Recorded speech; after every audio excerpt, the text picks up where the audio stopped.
Good evening, folks. We're just going to test a couple of things here, so don't pay attention to what we do here over the next few minutes. First, we're doing a mic check. This is Greg. 1, 2, 3. Mike, go ahead. This is Mike. 1, 2, 3. Okay. Now mute.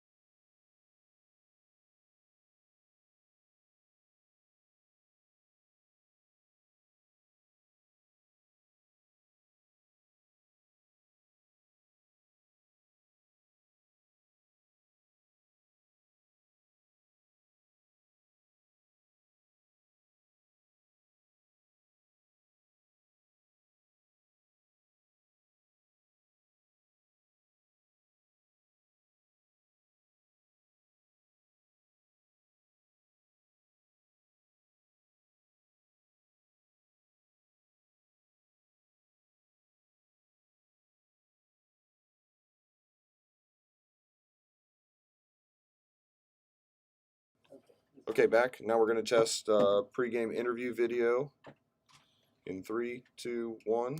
Here with head coach of the Greenville Green Wave, Bart Schmitz. First of all, Coach, thanks for joining us. Appreciate it. No problem. So obviously a weird off season and everything.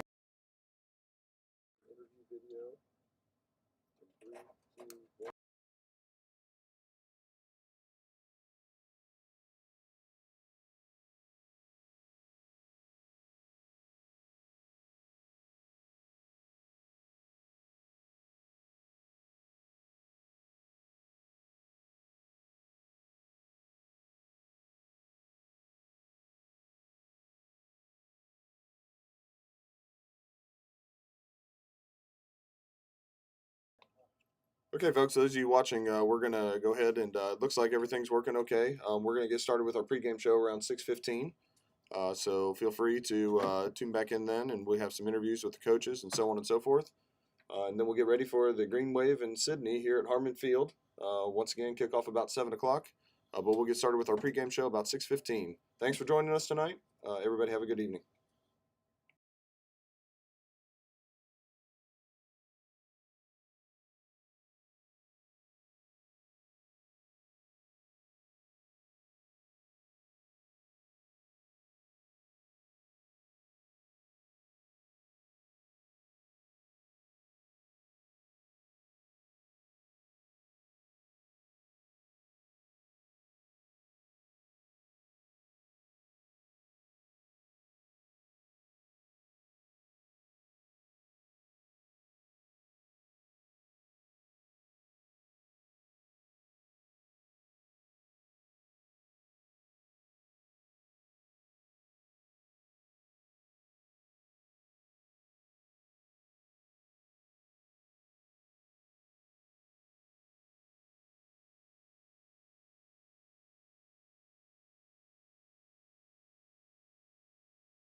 Good evening, ladies and gentlemen.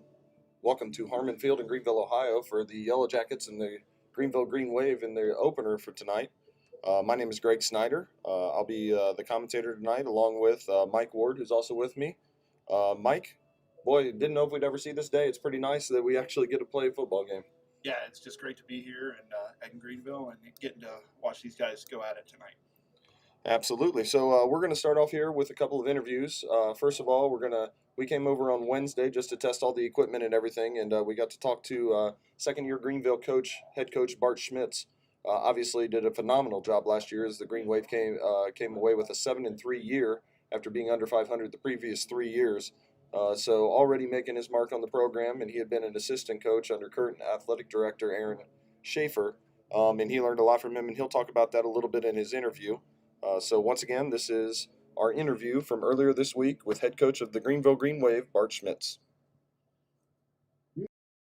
Here with head coach of the Greenville Green Wave, Bart Schmitz. First of all, Coach, thanks for joining us. Appreciate it. No problem. So obviously a weird off season and everything. Just curious on how you're feeling about getting the opportunity to play and kind of your level of comfort with your preparedness with your team. Well, that's been the goal ever since we started back at this, working on our plans back in May and then getting back, trying to go in June, trying to get to this point because at the end of the day, I got great administrative support, and our number one goal was to get these kids back playing sports because that's what they love to do and that's what they need to do. So we've been doing whatever possible to make sure that we've put ourselves in a great situation to come out here and perform to the best of our abilities on Friday night. Well, great. Sounds great. Just a little bit about yourself for our viewers from Sidney and viewers from Greenville. We were just talking, you grew up in Versailles, got to play for, I'm assuming, the legendary coach Al Hetrick and everything. Just curious, that along with your upbringing and your family background, just how has that shaped you, your experiences with Coach Hetrick and your family in Versailles, to be the coach that you are today? I think most of all, what I've learned from anything with my experiences playing for Coach Hetrick and being here under Coach Schaefer and spending some time over with Dick Roll over at Lehman Catholic for a while was the attention to the little things and staying grounded.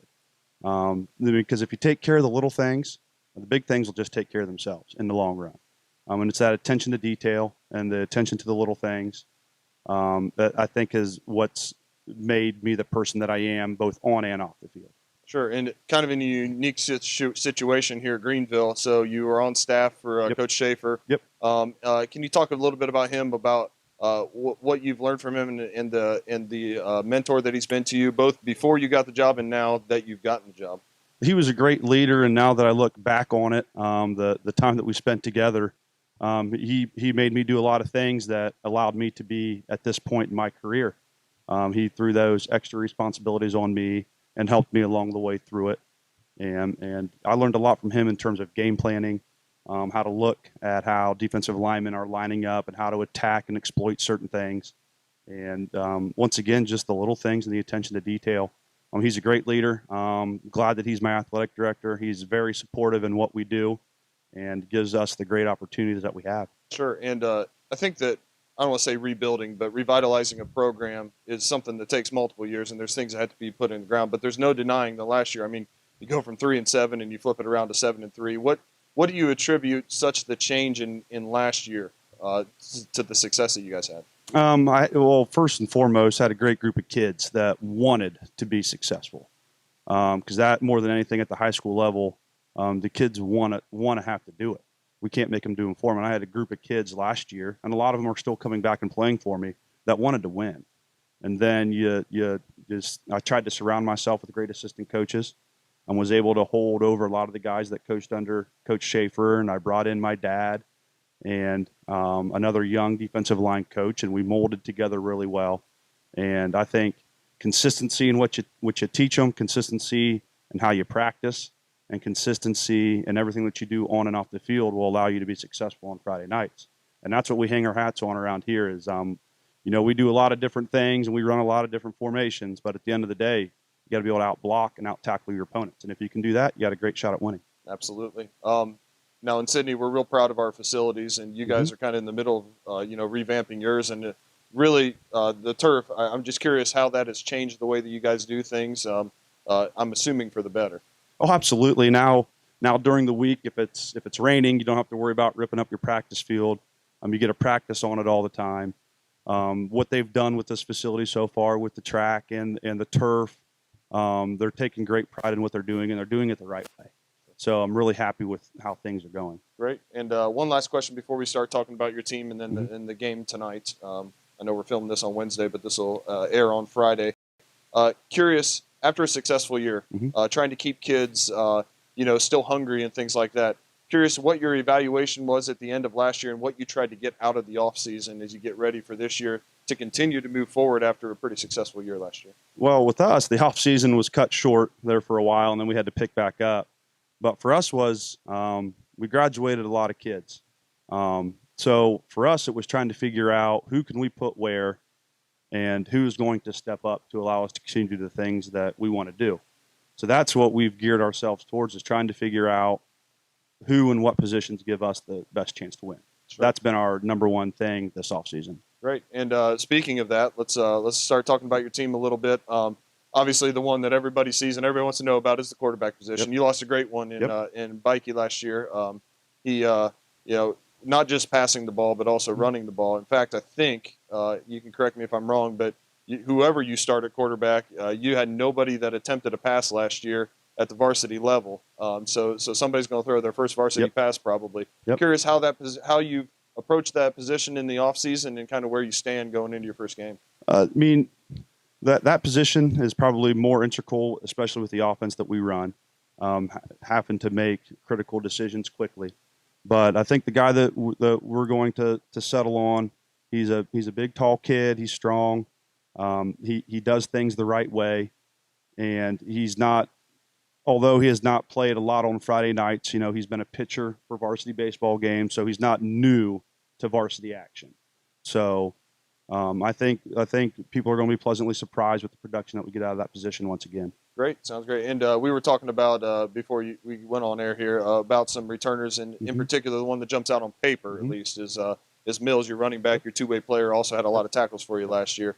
Curious what role you see him playing on both sides of the ball, and then some other returners that you're going to kind of lean on to start the season. Yeah, Connor Mills was our free safety, played in all games for us last year, was our second leading tackler, I believe.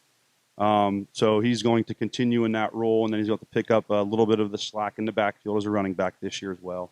Also coming back is Hayden Sharp, inside linebacker, running back kid. He'll be a three-year returning letterman this year. So we're excited to see what he can do once again. And then up front, we got Alex Strait as returning offense and defensive lineman, and Colton McCartney. And then DJ Zimmer returning defensive lineman and now a tight end for us. So we got a core nucleus of kids coming back with those other kids stepping up into their positions. I'm excited to see what this team can do. Absolutely. And just real quick, defensively, talk from a philosophy standpoint.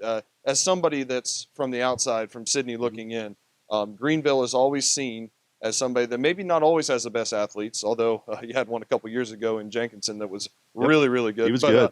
And not that you don't have good athletes, but I think that what sets Greenville's defense apart, and you leaned on your defense a lot last year, is seems like you always get 11 hats to the ball. Curious, what are some of the core values defensively that you guys build your defensive program around, and why has that been so successful? We really believe in gang tackling. The first guy get there, stop them, and then everybody else come to the party.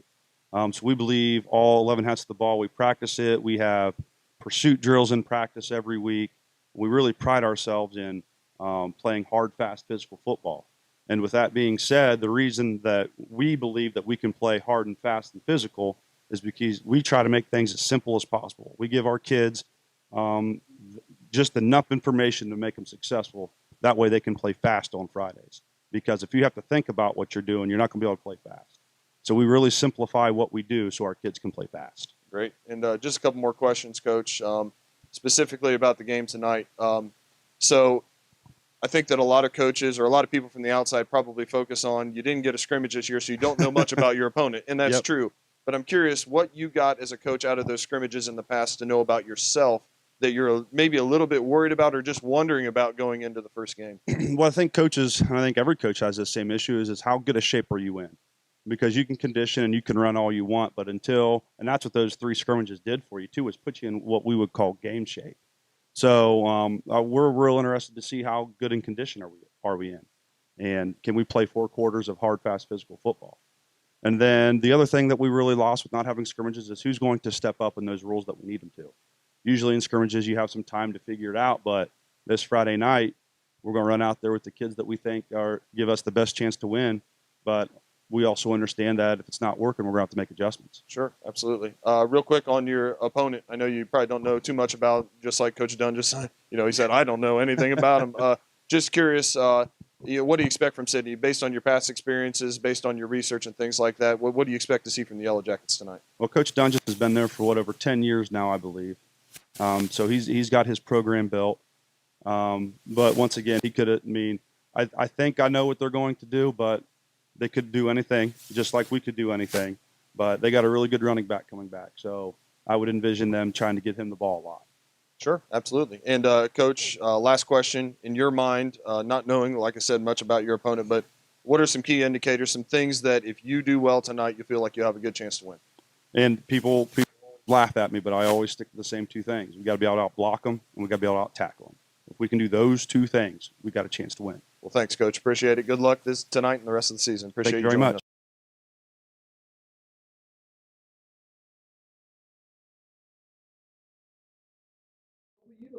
Okay, once again, that was head coach Bart Schmitz. And, his answer to that last question, the key to the game, Coach Ward, he says if we out-block them, we out-tackle them, we got a good chance to win. I know that you've experienced that a lot. Yeah, the fundamentals of the game, which those are 2 of the biggest ones, are where it's at. Games are won in the trenches, and that's what he's talking about. Absolutely. So next, we'll go ahead and go to our interview with Coach Dunges from Sidney. This also from earlier in the week. Once again, this will be the interview with Coach Dunges. Okay, I'm here with Coach Dunges before the Greenville game. Coach, what's your feeling going into this week? I know it's been kind of an odd start to the season and everything, but how do you feel about things heading into the first game of the year against Greenville?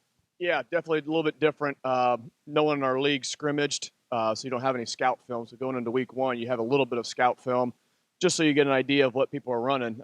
They could have changed offenses completely, and we wouldn't know that right now. But same thing with special teams, how far is a kicker kick and all that kind of stuff. So there's a lot of unknown, but I guess that's apropos for the times that we're in right now. Sure, absolutely. Before we start talking about this year and everything, could you just kind of wrap up last year? Obviously, probably a little bit of a disappointing year at 3-7, but what did you take out of it? What did you carry into the offseason from last year, and what are kind of some of those? How have your goals changed? Or where do you want to be this year as compared to last year? We had to grow a lot over the summer.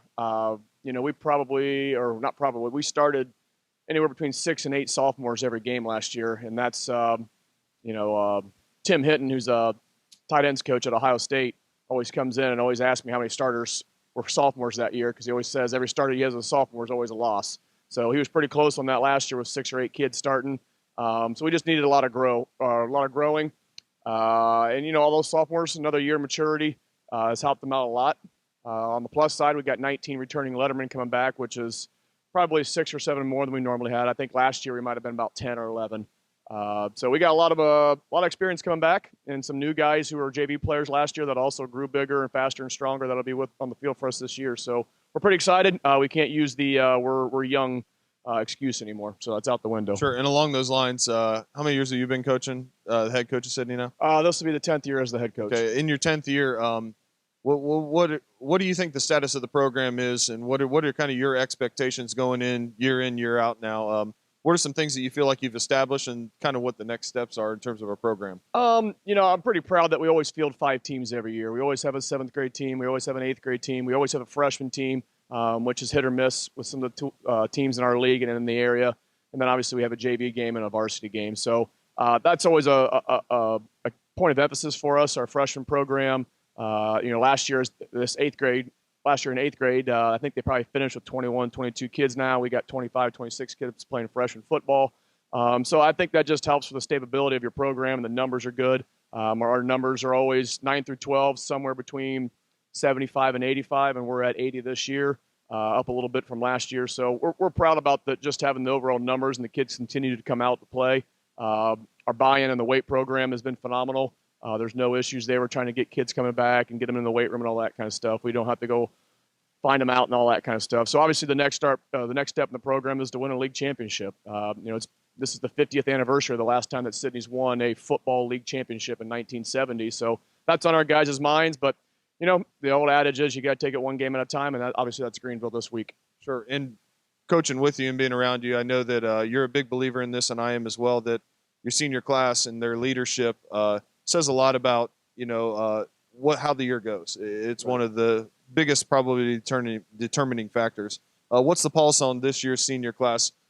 Give us an idea of what type of kids they are and, how much faith you have in them to be leaders for this team. The senior class has always kind of been an afterthought. They didn't have a whole lot of success in 7th and 8th grade, and then their freshman year would have been our playoff run. They were kind of just an afterthought type of thing. We were involved with the playoff run, and, not that we didn't put any time and effort into them, but we had other things to think about. And then as they just show up. They don't care about the frills. They don't care about all the extra stuff that comes being a senior and all that kind of stuff. They just keep showing up every day, and they want to be winners. Like I said, they got a little chip on their shoulder. They're the ones that never, they're not the big class. The junior class has got 25, 26 kids in it, a lot of athletes, a lot of good players in there. We got a lot of good young players coming up through the ranks. So the senior class has always been that one that's, been an afterthought. And those guys got that chip on their shoulder, and they just keep plugging away. And a lot of those guys have grown and developed into really, really good young men and really, really good football players. And we're excited to take those 15 guys on the field and lead us this year. Well, great. Sounds great. Like to visit kind of both sides of the ball if we could, just real quickly, starting with the obvious one. I think that you said this as well, having worked with you. I know you said this, that everybody who comes to a game knows how the quarterback played. So obviously under a tremendous microscope, Cedric got some experience last year, especially toward the end there.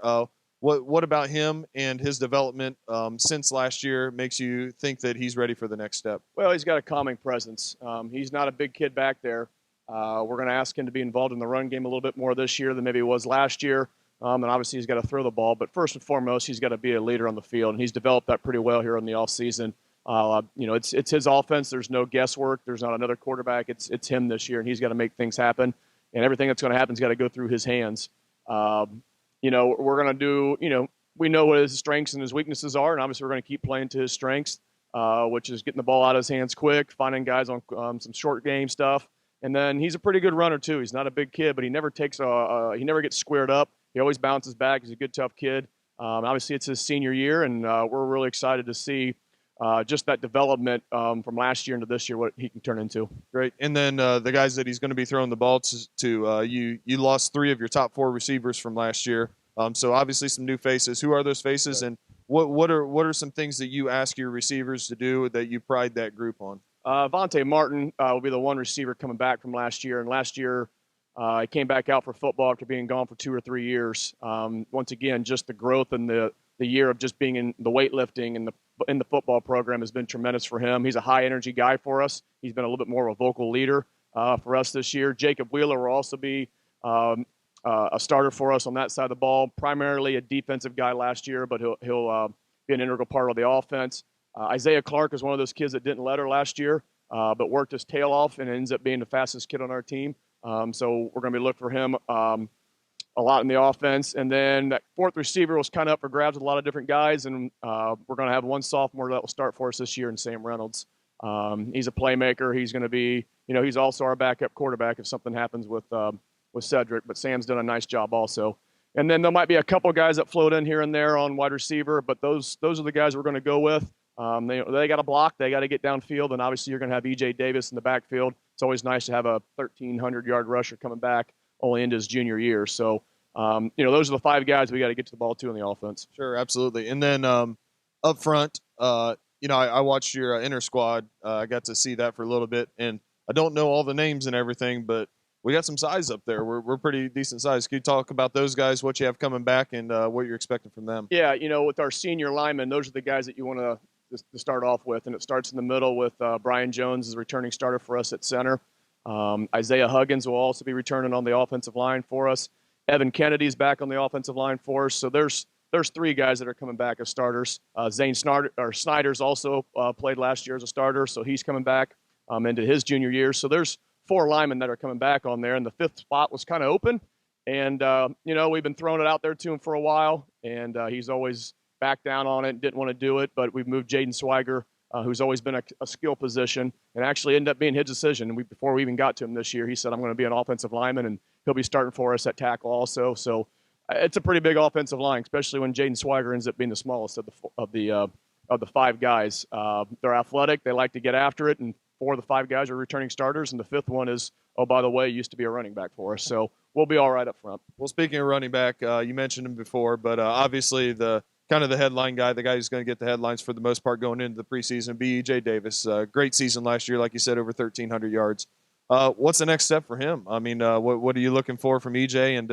And as you get somebody like that, are you trying to look for more creative ways to get him involved? I guess what's the thought process going into the year when he's not an unknown like last year? He's Right. definitely a known. Yeah, I mean, he had a lot of carries last year. And I think that was just a product of what we were doing offensively, and also a product of he was a playmaker for us. And we feel like this year we've got 4 other guys on the field that could also be playmakers for us. It's going to be a give and take. What's the defense giving you? So sometimes he might get 25 carries in a game, and sometimes he might only get 12. Especially for us trying to get the quarterback a little bit more involved in the run game this year. EJ's also a phenomenal blocker, and that's going to help with our quarterback also. He's just got to continue to take the right steps on pass plays, on pass pro, and all that kind of stuff. And once again, just another year of development and a year of maturity. It's been neat to see him progress, and we're going to look for big things from him this year. Great. And then flipping over to the other side of the ball, you lose your top 2 tacklers, but then if you look at the stats from last year, about the next 6 are returning. So obviously you're probably looking for some guys like Devin Taborn, Jacob Wheeler, those guys to step into, some of your leadership roles that Ryan Cagle and Clay Carter took last year. So can you kind of talk about, first of all, the linebacking core, what you got coming back, and who's kind of going to be the quarterback of the defense? It'll start in the middle, obviously, for us with our 2 inside backers, and Bo Davis and Devin Taborn, like you mentioned. Bo's a senior. Devin's going to be a junior. Both of them have really taken the reins on what we're trying to do defensively and start being the quarterbacks of those defense. You got to have that guy that's going to be that vocal leader, and Devin Taborn's kind of starting to slide into that spot and done a really nice job. At the outside backer position, we'll have senior Curtis Spangler and Damon Dobbs, and then a couple other guys will be floating in there also. And then in our secondaries, that's the spot that we're kind of younger at, with not a whole lot of experience coming back. Senior Grant Fair will be at the one corner. Junior Donovan Johnson will be at the other corner, with another 2 guys maybe sprinkling in a little bit. And at the free safety position, Cam Vordermark returns for his senior year as a letterman. And then Jacob Wheeler will also be back there. And then once again, a couple other sophomore, junior guys that might be sprinkling in there a little bit. Great. And up front, are you looking at a rotation, or do you have some pass rushers that you're kind of going to lean on? We've got, we play 3 down linemen, and we feel that we've got anywhere between 6 to 9 guys that can rotate in a game. It's a pretty physically demanding position. Offensive line, we'd like to keep those guys intact. And then obviously some of those guys are guys that are going to rotate in on defense, all 5 of those guys on offensive line. So it's going to be a good rotation on the defensive line like we normally try to do to keep those guys fresh. Sure. And last question on that side of the ball, from a philosophy standpoint, obviously this area, the teams that we play, they pride themselves on being able to run the ball.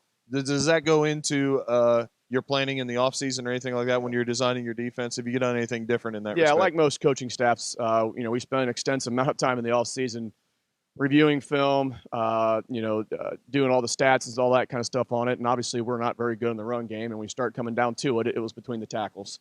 So we kind of changed some things philosophy-wise on the defensive side of the ball. We have to stop stuff from the inside and get things to move outside a little bit more and use our team speed to our advantage a little bit. So we hope that's going to be something that we improve upon this year. And obviously we've done some pretty good work. The kids bought into it, so we'll obviously see this week. Good. Just a couple more questions. Moving on, Greenville. First impressions, I know that you said that you haven't gotten to see him, but just based on last year, I believe it was his first year coaching. Is that correct? Yeah. You talk about the job that he did last year, taking his program all the way to 7-3 last year. No, they got off to a really good start and then just kept winning close games. Coach Smits does a really, really good job. He's got his dad over there calling the defense for him, so he's got a lot of veteran experience. And then a good sprinkle of coaches that were already there and new coaches coming in. So he's done a really nice job. They went 7-3 last year. I think they just missed out on by a couple tenths of a point on getting into the playoffs. So, when you just look at what they got returning, they've lost quite a bit of guys, but they still have some really, really good football players coming back. And, that's I wish they almost had more guys coming back so we had a better idea. We don't know who the quarterback's going to be. We don't know who the running back and all the receivers are going to be because most of those guys have graduated for them. So there's a lot of unknown there. And we're just going to have to both coaching staffs are kind of going in on the fly, and they're both going to have to figure out in-game adjustments. They're going to have to be a big key for these first couple of weeks.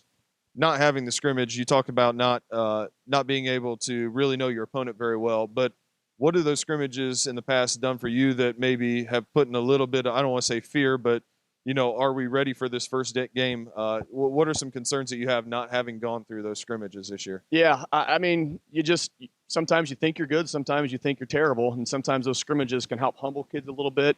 And they can, you got your depth chart, and some kids shine better when they're playing other people. The biggest thing was it was just a long summer of no 7-on-7s, no scrimmages to break things up. The guys did a really nice job, and I thought we did a nice job as a coaching staff of kind of mixing things up a little bit to keep things fresh, because when you're with each other for 3 months normally when you have 2 or 3 7-on-7s and 2 or 3 scrimmages, those things kind of break things up a little bit. And I don't think, I know the crowds are going to be a little bit smaller at Greenville and our band won't be there and all that kind of stuff, but I think our kids are going to be ready to go with not having any of that kind of competition. Sure. And last question, I know they can't be opponent specific because you don't know too much about them, but just some keys to the game, some things that you think will set us up for a good chance to win the ball game. I just like where we're at this year as far as our team speed. Kids got to go out and just play fast. Sometimes at this first game, you start thinking too much because you went over all this stuff. And I just hope our kids can go out, play fast, play reckless, and just get after the football on the defensive side of the ball. And offensively, just be relaxed and be calm at sometimes because, everyone wants the ball. But at the same time, we got 5 guys that we feel can be playmakers. And as we go on throughout the season, one of our receivers might have 12 catches in one game. The next game might have nothing. And I think we got our guys to buy into the responsibility of, let's take what the defense gives us. And sometimes you might be the star, and sometimes you might have to be the guy that makes someone else a star. And as long as I think we do that, I'm looking forward to tonight's game, and hopefully our kids can respond to it. Thanks for joining us, Coach. Appreciate it.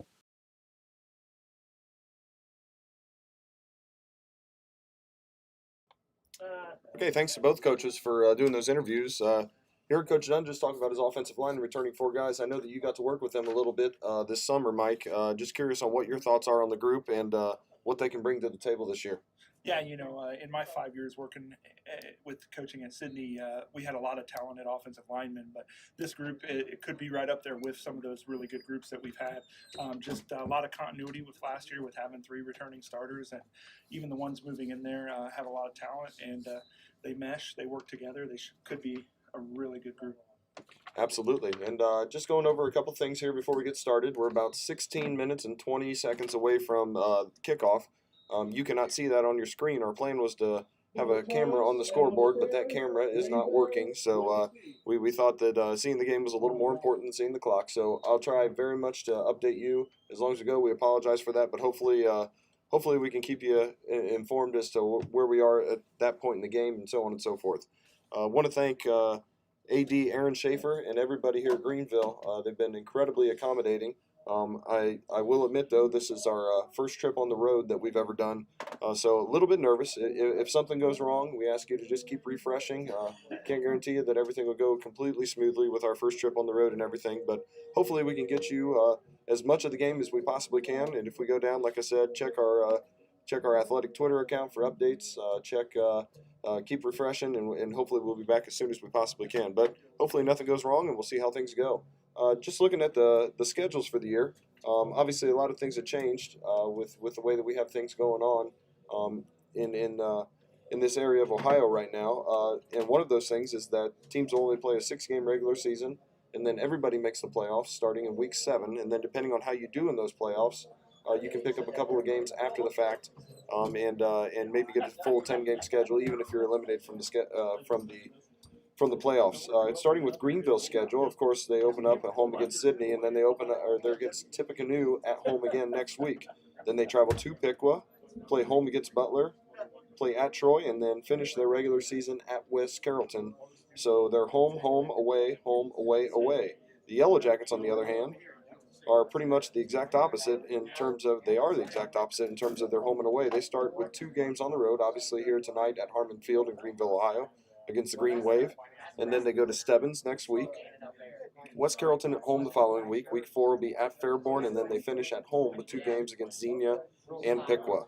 So the Yellow Jackets starting the season, 2 games on the road. We will do here at SHS TV Productions. We'll do whatever we can to bring you games. Obviously, that's contingent on is somebody else doing the game already live. We can just of course use their live stream. Also, internet access, space in the press box, and so on and so forth. So it's contingent on a lot of factors. But if we can do it, we promise to bring you any football game that we can. We'll certainly broadcast the home games, and we'll just check our athletic Twitter account throughout the week as we can kind of update you when it comes to next week in Stebbins, because we're not sure on that one yet. The officials for tonight's ball game: the referee is going to be Carson Dixon. The umpire is going to be Adrian Johnson. The linesman, Billy Willis. Line judge, Hannah Keller. And the back judge, Jake Wells. We are about 13 and a half minutes away from game time. We're going to go ahead and step away for about 3 or 4 minutes, take a break, and then we'll be back to get our final thoughts as we get ready. We'll let you watch the Greenville band as they're getting ready to take the field here. I don't know if you'll be able to hear them, but you can certainly watch them as we get ready for the Yellow Jackets taking on the Green Wave. Friday Night Lights, the opening game of the season. Thanks for joining us.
Okay, back here at Greenville High School, at Harmon Field, the crowd's starting to file in. You see the Greenville band playing their fight song on the field as we're getting ready to get set here.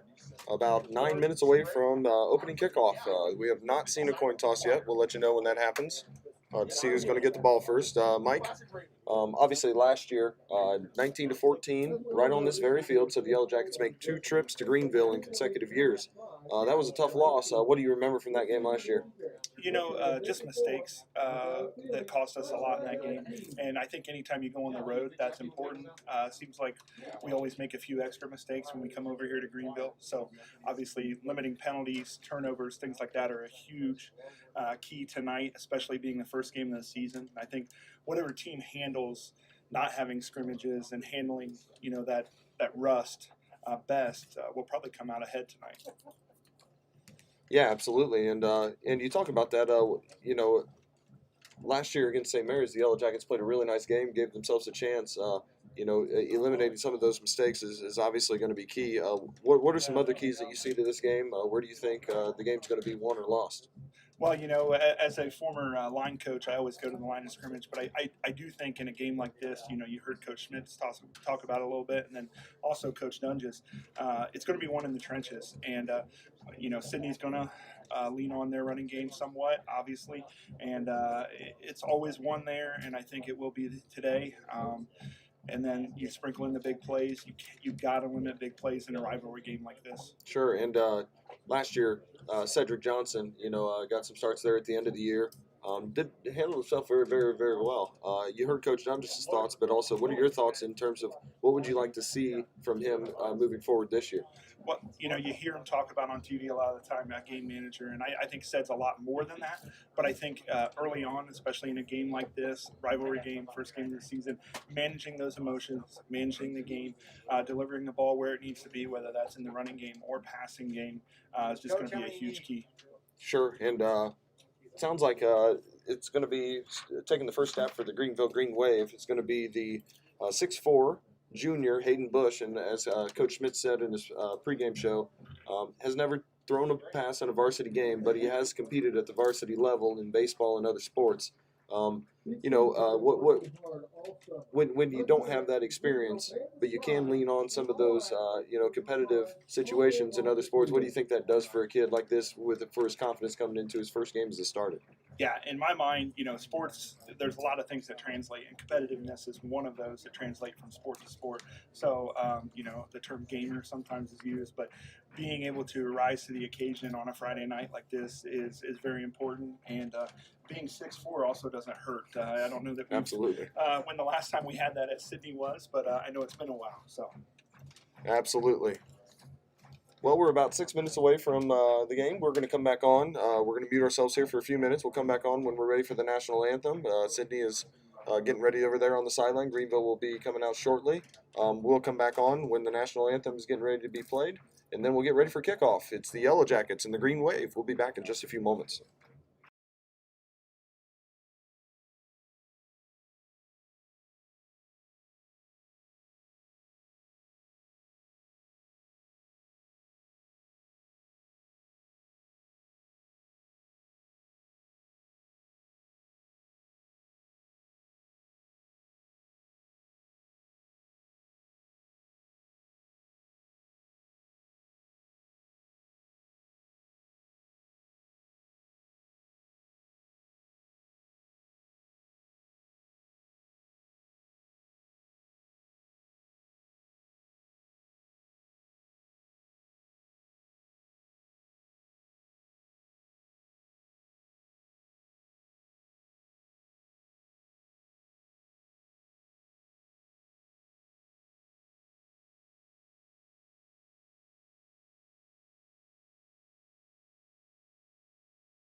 Okay, we're getting ready for the national anthem here at Greenville High School.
Okay. Well, we're 2 minutes away from kickoff. If you're just joining us, just a couple things. Number one, we want to thank the Greenville Athletic Department, AD Aaron Schaefer, and all of their support staff. And we want to thank them for allowing us to, first of all, do this, and second of all, for being so accommodating.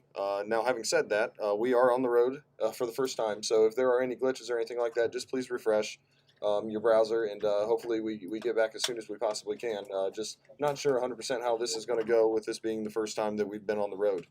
The second thing is our second camera is not working, so we were going to display the scoreboard clock down there in your scoreboard in the lower left-hand corner. However, we're just going to have to kind of update you as the game goes on as to the time that's on the clock, and we'll do our best to do that, so we apologize for that. But hopefully you get the gist of what's happening here, and bear with us as we go through some of these early season jitters on our part, as Greenville is now taking the field. We're under a minute to go, and Coach Ward, you already see a couple of different things on here. I see the cones on the sideline. I'm assuming that's where the players are going to stand. And the other thing is it's going to be different seeing players kind of spread almost all the way down the field. Yeah, they've got those cones from 10 to 10, and looks like that's what they're going to use them for, and they will be different. And, and it looks like across the way the fans are kind of doing the same thing. So it'll be different tonight, but it's just great to be here in Greenville with the football game. Absolutely. The day that we weren't sure if we were going to see or not. The Yellow Jackets getting ready to kick off. It looks like they've already decided who is. I didn't see a coin toss in midfield. Maybe that's a new rule too that we're not aware of. Maybe they just did it with the visiting coach or something like that. So we'll see what the Yellow Jackets send out here in just a second.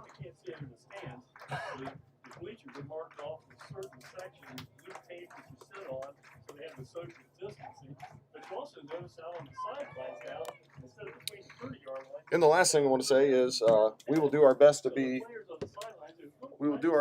as unbiased as we possibly can, but we are Sidney folks. I know that this is broadcast in, I think at B-Dubs in Greenville, is what the AD told me. So hi to everybody. We certainly have always enjoyed our visits over here in Greenville, Ohio, and I'm sure that today will be no different. But if we do get a little bit excited for the Jackets, please don't hold that against us. We will do our best to keep away from that. The Yellow Jackets are going to kick off to start the ball game. Number 90, Carson Taylor, is going to get his first kick, of course, replacing Hallie Truesdale, who did it for many years for the Yellow Jackets. Taylor is a 5'11" junior who also played or plays some soccer, I believe, right? Yes. Yep. Back for Greenville. Deep is going to be number 13, Million Bryant, and number 23, Connor Mills. Taylor back, getting ready to kick off. He's a left-footed kicker. He kicks it, a very nice high kick all the way down inside the 5-yard line. It's going to be taken by Million Bryant. Bryant getting up across the 10, and he's going to be taken down just across the 10 at the 12-yard line, taken down by number 24, Grant Fair, and number 22, which is Jyston Malveaux. So the Yellow Jackets pin him deep. Really nice kick there, but we do have a flag on the field back at the 40-yard line. Maybe the Yellow Jackets were a little too quick across the line of scrimmage. Now, some of you folks will notice out there, too, they're going to use a beanbag. There's a penalty flag down here. They're going to use a beanbag to mark the line of scrimmage. And the center of each ball takes the ball back to the huddle. Yellow Jackets were indeed offside. Looks like Greenville is probably, I think you have the choice of tacking that on to the end of the run or having them re-kick. I'm going to guess with that field position, they're going to have the Yellow Jackets re-kick, right? Yeah, it appears that way. So we're going to start the season over again. 6 seconds off the clock, but we're going to be right back where we started, except for this one's going to come from the 35-yard line. Same people are going to be back for the Green Wave, Million Bryant, the 5'11 junior, and then Connor Mills, one of the returning stars from last year, both on the offensive side and the defensive side for the Green Wave. He's a 6 foot, 175-pound senior running back and also defensive back. He played a lot of safety for him last year. So we'll try it again. Carson Taylor back. Yellow Jackets break their huddle. We'll start this season over again, won't we? I've already played 6 seconds. And this time, the kickoff comes from the 35-yard line. Taylor sends it in the air. Another nice kick. This one goes back to the 7-yard line where it's taken by Million Bryant. Bryant gets across the 20 this time, up across the 25 to the 27-yard line. First person there was Kurt Spangler, who rerouted him into the hands of Jyston Malveaux, who takes him down, and Greenville will take over. 1st and 10 on their own 27-yard line. Better position back at your own 12. Well, let's see what Bart Schmidt's missing. So here comes the 6'4 junior, Hayden Bush, with his first game as a varsity starter. Did not throw a pass last year. He's going to be flanked in the backfield by 2 returning running backs in Connor Mills and Hayden Sharp. You heard Coach Schmidt talk about them in the early going. There's a fumble on the first snap of the ball game. Bush is going to be taken down back at the 15-yard line. Taken down by number 78, Jaden Swiger, the 6'3 junior. Nice start for the Yellow Jackets. Yeah, absolutely. That's a big play to start off the game here. We'll see how that transpires. That's going to bring up 2nd and 22 from the 15-yard line. Greenville breaks the huddle. Receiver to the left is going to be Alexander Baumgartner. Bush in the backfield. This time gets the snap just fine. Handoff goes to number 23, which is Connor Mills. Mills works out across the line of scrimmage up to the 19-yard line. He's going to gain 4 there. That's going to bring up 3rd and long at 3rd and 18. And the Yellow Jackets put Greenville right where they want them here. Let's see if they can take advantage.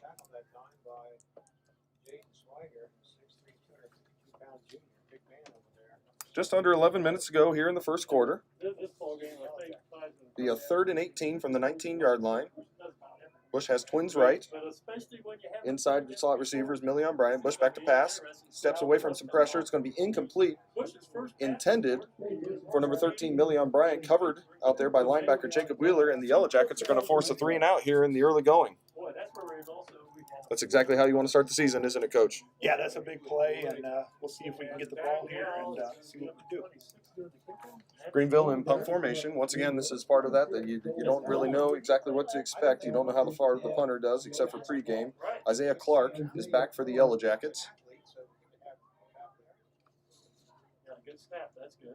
Punt by Greenville is a nice one. It's going to land just inside the 50-yard line at the 48. It's going to bounce, and it's going to be down by Greenville right there. The Yellow Jackets starting with good field position. It's going to be 1st and 10 from the 46-yard line. The Yellow Jackets take the field with Cedric Johnson calling the signals.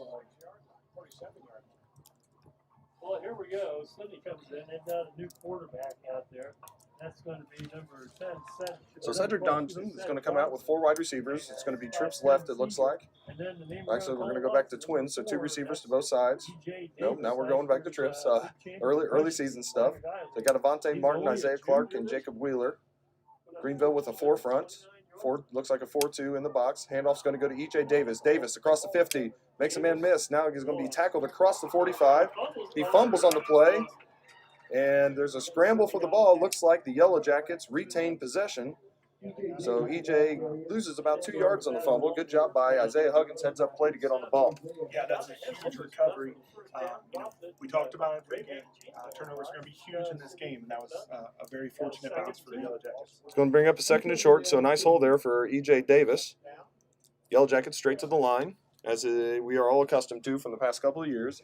Cedric Johnson taking the snap from senior Brian Jones, who's the center for the Yellow Jackets.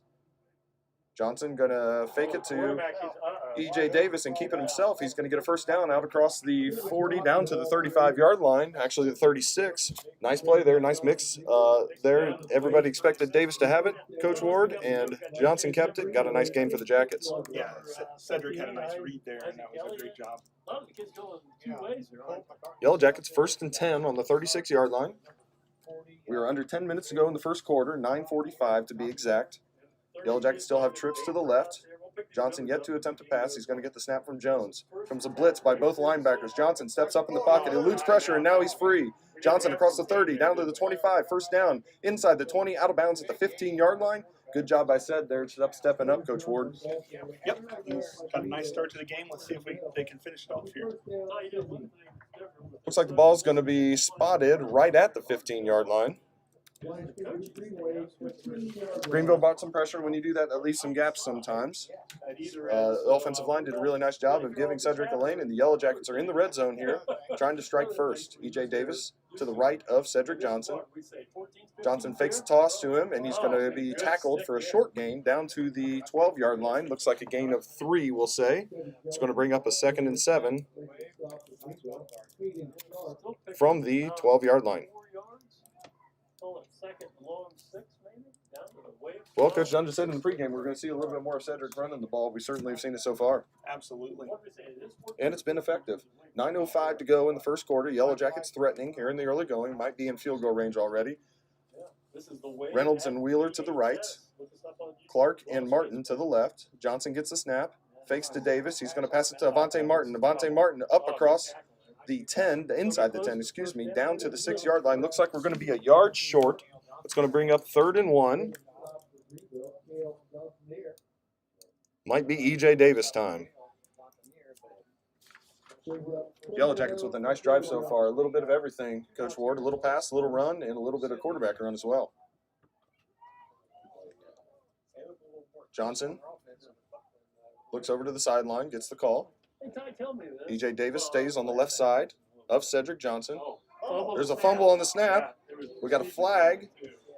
Yeah, it looks We'll like see who Sidney gets might the ball. not have been set there. Yeah. The penalty's going to be against Sidney.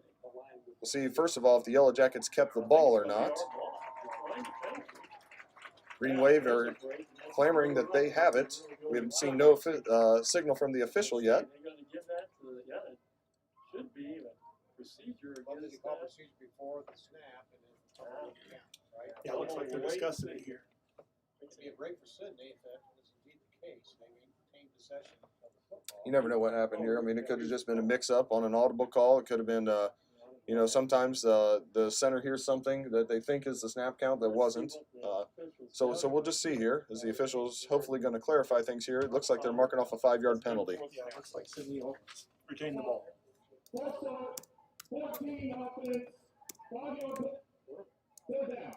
So maybe Greenville did recover that, Coach Ward, but it doesn't matter because of false start. Anything that's a pre-snap penalty, then obviously whatever happens after that doesn't matter. So the Yellow Jackets catch a little bit of a break, but also back themselves up to a 3rd and 6. They're going to go with trips right here with Reynolds, Clark, and Wheeler. Martin solo left. Johnson freezes at the line, now looks over. He's got E.J. Davis to his left, Greenville in a 4 front with 2 linebackers in the box. With Hayden Sharp being one of those linebackers, a top returning tackler for the Green Wave. Johnson takes a snap. He's looking to the left. Looks for Martin, and he got it. Touchdown, Jackets. 11-yard pass. Cedric Johnson to Avante Martin, and the Yellow Jackets strike first. That's a big play, especially when you've had that kind of a penalty as you have 3rd and short, and to capitalize on it and get the touchdown, it's a big play. So the Yellow Jackets strike first on a very nice drive. A little bit of run, a little bit of pass, especially that last one there to Avante Martin on the slant. E.J. Davis was bubbling out to the left, and with 8:10 to go in the first quarter, the Yellow Jackets lead 6-0, and on to try the extra point is going to be, for the first time, Carson Taylor, who did the kickoff duties, and obviously looked good doing that. We'll see now if we can get one through. Johnson with the hold from the snap from E.J. Davis. The kick is up, and the kick is good. First varsity points for Carson Taylor, and the Jackets lead here in the early going, 7-0. We're going to pause for just a moment, and then we'll be right back with the ensuing kickoff. Yellow Jackets 7, Green Wave nothing. Thanks for joining us, everyone.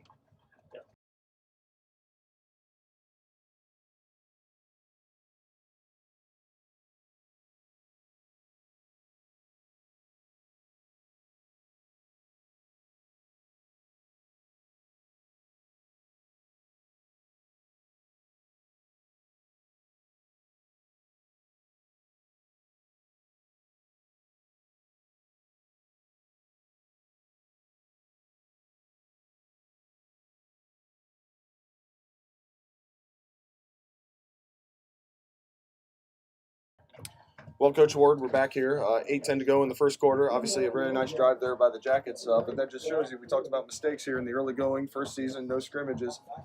Greenville fumbles a snap, and it goes back and it sets them up in a 2nd and long. The Yellow Jackets get a couple of breaks on their fumbled snaps and are able to capitalize with the touchdown. Yeah, very fortunate there.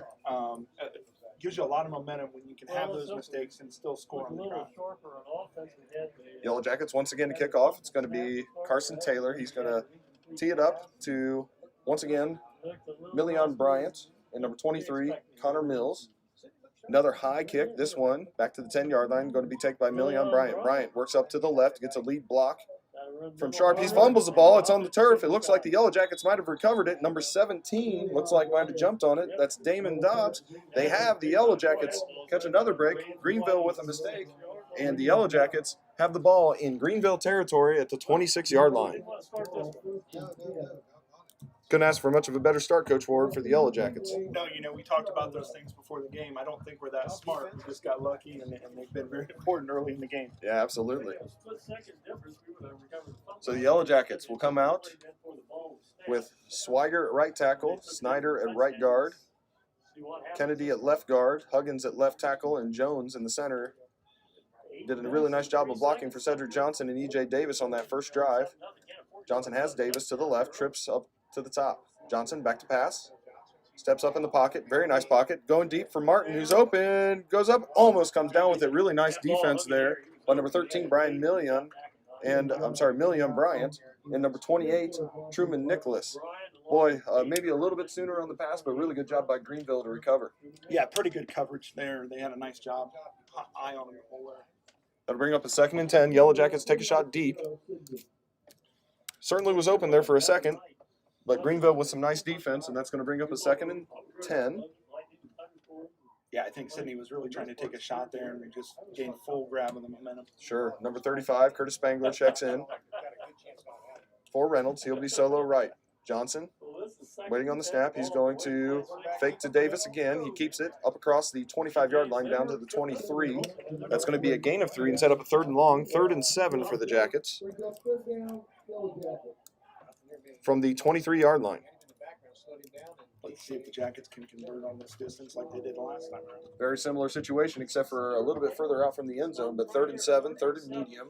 7.5 to go here in the first quarter. Yellow Jackets lead 7-0 on a touchdown pass from Cedric Johnson to Avante Martin. Johnson has twins, 2 receivers to both sides. Takes a snap.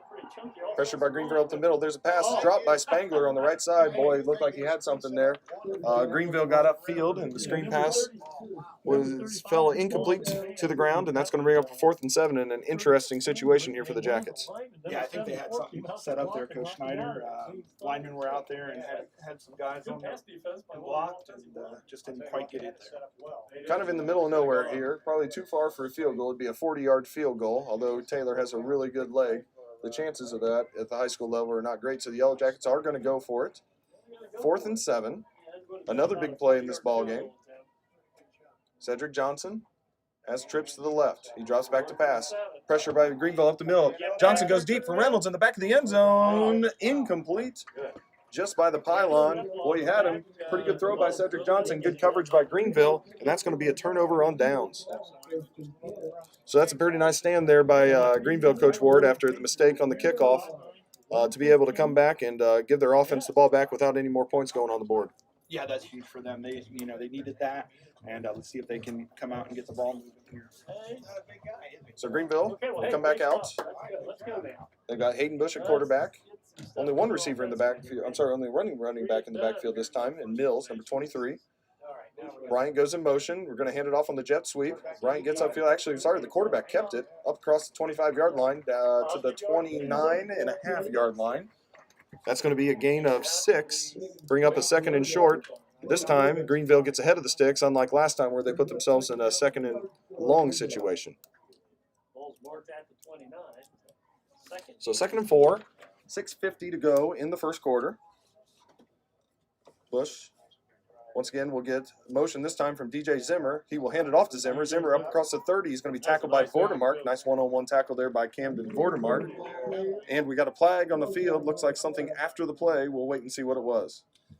Yeah, Vordermark did a nice job setting the edge there. We'll have to see what the penalty is. So. The actual play and the gain was going to be close to a first down.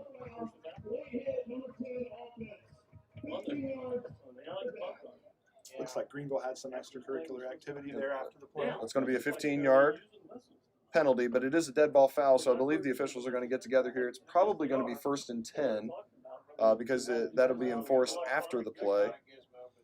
And if it was indeed deemed a first down, then the Green Wave are going to get a 1st and 10, but they'll just be 15 yards further back. Yeah, it's really close as to whether he was across or not. And then it looks like they are going to award the first down, so it will be 1st and 10, and it is not 1st and 25, right, Coach Ward? Yes, no, it should be 1st and 10. So 1st and 10 at the 23-yard line. All the way back to the Wave 23-yard line, and now we got a discussion here among officials. Officials getting a little rust shaken off too, because they didn't get to work. So we're going to get a little bit of a talk here.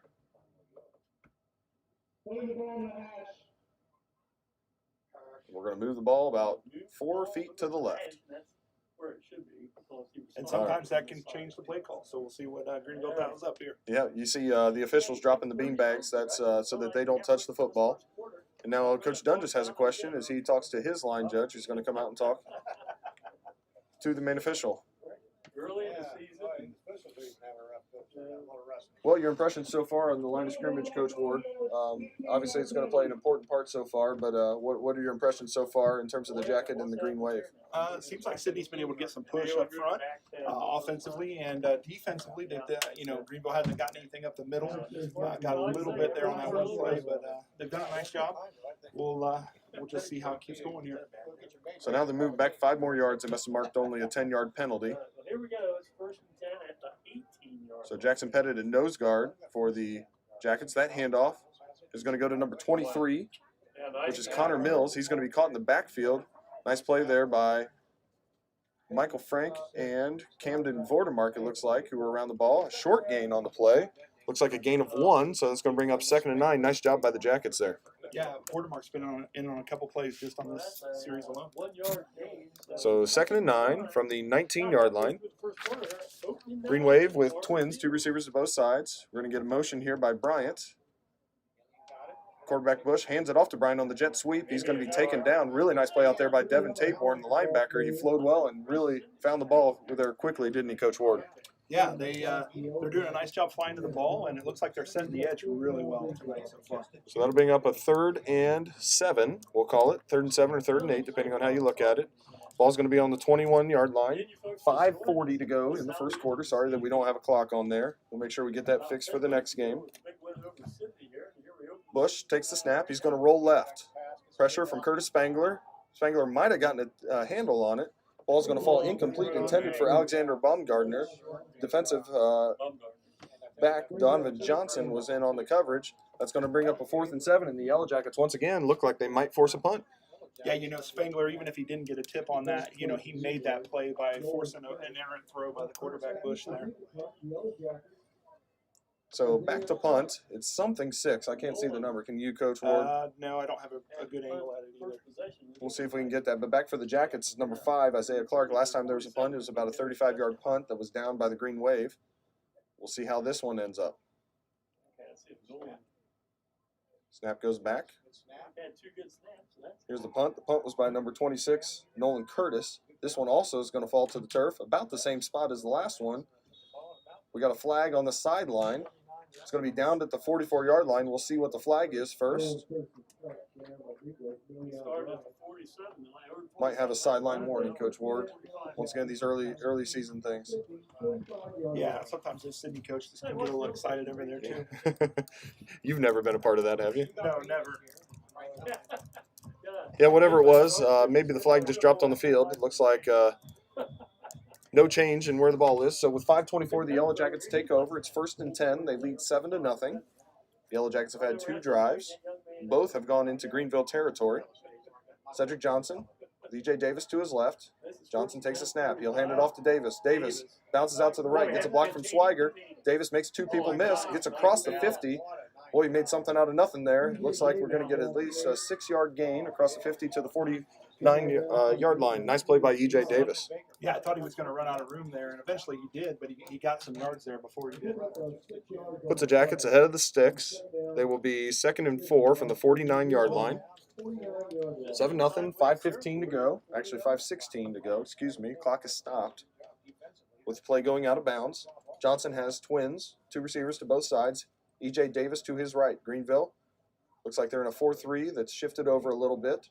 There's a fake and a pass that comes to Sam Reynolds. Reynolds gets a nice block out there by Jacob Wheeler and Chip Swiger. Reynolds with a nice catch and run after the catch down to the 35-yard line.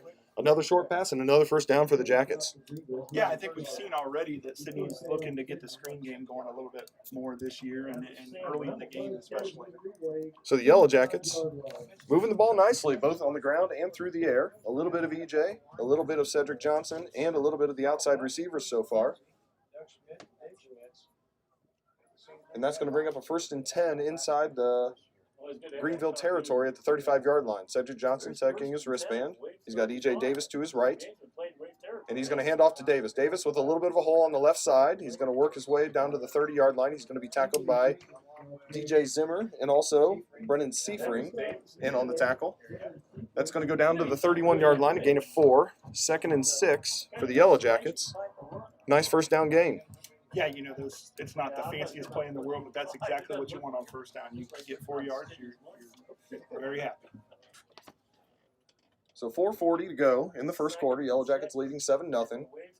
Yellow Jackets kicked off, but most of this game has been played inside of Greenville territory so far. So the Yellow Jackets have done a nice job with field position. There's another screen pass. This one to Avante Martin. He's got Evan Kennedy out to the left with a nice block. Martin makes a man miss down to the 12-yard line. Another nice short pass. Another nice job of blocking on the perimeter by the Jackets. Those linemen are just doing a great job of getting out there. The receivers are blocking well. They've really got the screen game going here early in the game. Yellow Jackets are going to get a 1st and 10. Looks like the ball's on the 12-yard line. They're quickly to the line. Cedric Johnson gets the snap. He'll hand it off to E.J. Davis. Davis looks like he slips a little bit. He's going to be taken down at the 10-yard line. Short gain of 2. That's going to bring up a 2nd and 8 from the 10. As the Yellow Jackets are threatening again. They've been in this deep in the Greenville territory twice. The first one resulted in a touchdown. Second one, the Yellow Jackets stalled out right around the 25-yard line. We're under 4 minutes to go in the first quarter. It's still 7-0 in favor of the Yellow Jackets. Keeps moving under 4 minutes. Yellow Jackets with 2 receivers to the right and 2 receivers to the left. Cedric Johnson calls for the snap and gets it. He hands it off to E.J. Davis. Davis met at the line. He sheds a tackler, but he won't get away from DJ Zimmer. Davis gets away from the initial contact, but Greenville, as they usually do, swarms to the ball. Stops E.J. for a gain of 1. Really nice job there by the Greenville defense, kind of controlling the line of scrimmage. Yeah, that's what Coach Mitch was talking about before the game. If they can continue to do that, they're going to stay right in this game. Yellow Jackets looking to take advantage once again of some great field possession and a couple of nice short passes. Devin Taborn's going to check in for E.J. Davis, who's getting a little bit of a break. Cedric Johnson looking over to the sideline. Play clock is down to 10. We'll see if the Yellow Jackets get this play off, or maybe they have to call a timeout. Play clock down to 3, 2. Johnson, right before he calls for the snap, we're going to get a stop in the action and get a timeout by Greenville, actually. Now, timeouts are 2 minutes. That's one of the changes that we have. with everything going on with COVID and everything. So we're going to go ahead and mute the mic and step away for just a second. 2:57 to go in the first quarter. Yellow Jackets will have a 3rd and 6 when we come back at the Greenville 8-yard line, leading 7-0.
Okay, we're back.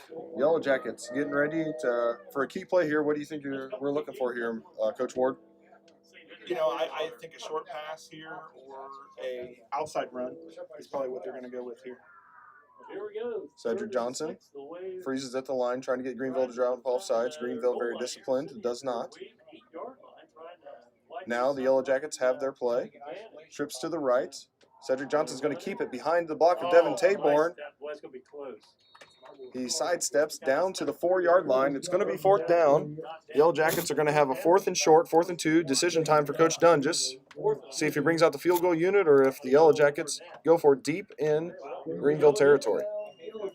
So far, it appears like they're going to line up and go for it. Potential big play coming up. Cedric Johnson getting called over to the sideline. 2:30 to go in the first quarter. Play clock down to 10. We'll see if the Yellow Jackets get the play off. They go with a quick huddle. And he snuck Wheeler into tight end right there. Cedric Johnson looked like he wanted to hand it off to Devin Taborn, but instead keeps it himself, and he's working across the 3 down to the 2-yard line. Boy, this is going to be close, Coach Ward. Yeah, it's going to be real close from our vantage point. It's tough, really tough to tell. It's the first time in a couple of years that it's probably 6-7 years that we've seen the Yellow Jackets go under center. Yes, it's been quite a while, Coach. Looks like the Yellow Jackets get the first down. Big play by the Jackets. Good effort there by Cedric Johnson. It's going to be 1st and goal. Down at the 2-yard line. Yellow Jackets with a very nice play there by Cedric Johnson on the extra effort. Johnson has Taborn to his right. Johnson fakes the handoff to Taborn. Looking. Tries to get Clark. We're going to get a flag in the end zone. Looks like maybe Clark got held right at the last second as he was starting to break free. Johnson's pass was in a good spot where the Yellow Jackets could catch it or nobody could catch it. We'll see what the penalty is. Yeah, Clark started to come open late there. Just another split second, we might have been able to get it to him. So pass interference. In essence, that's going to be a 1-yard penalty. So 1:53 to go in the first quarter. Yellow Jackets right on the doorstep trying to make this a 2-score lead. Devin Taborn still in the ball game. E.J. Davis getting looked at over on the sideline. Looks like he's okay. He's up around and moving. But nonetheless, looks like he's shaking something off over there. Greenville's going to make a late substitution. Number 10, Alexander Baumgartner, comes in. He's going to play a little bit of outside linebacker or defensive end. Cedric Johnson calls for the snap. He keeps it himself behind Taborn in that left side of the line. Cedric Johnson plows into the end zone. Touchdown, Jackets. 13-0. Nice job there by the left side of the line. And a nice job by Devin Taborn with the lead block, and Cedric takes it in. Yeah, 2 big pushes there on the touchdown play and on the 4th down play. It's nice to know that you can get that when you really need it in a game like this. That makes the score 13-0. Yellow Jackets going to come out, and of course with E.J. Davis on the sideline, looks like he's going to limp in here because he is the long snapper for the Yellow Jackets. Looks like he might be okay eventually, still a little shaken up. But we're going to have Davis, who's going to snap it to Johnson, who's going to hold it for Carson Taylor. Trying to make it a 14-0 lead. Looks like the block is probably going to come off the left side for the Greenville Green Wave. It does. That kick is more of a line drive, but it counts just the same as the last one. Extra point is good by Carson Taylor. He's 2 for 2 on the night. The Yellow Jackets lead 14-0. We'll be back in just a second.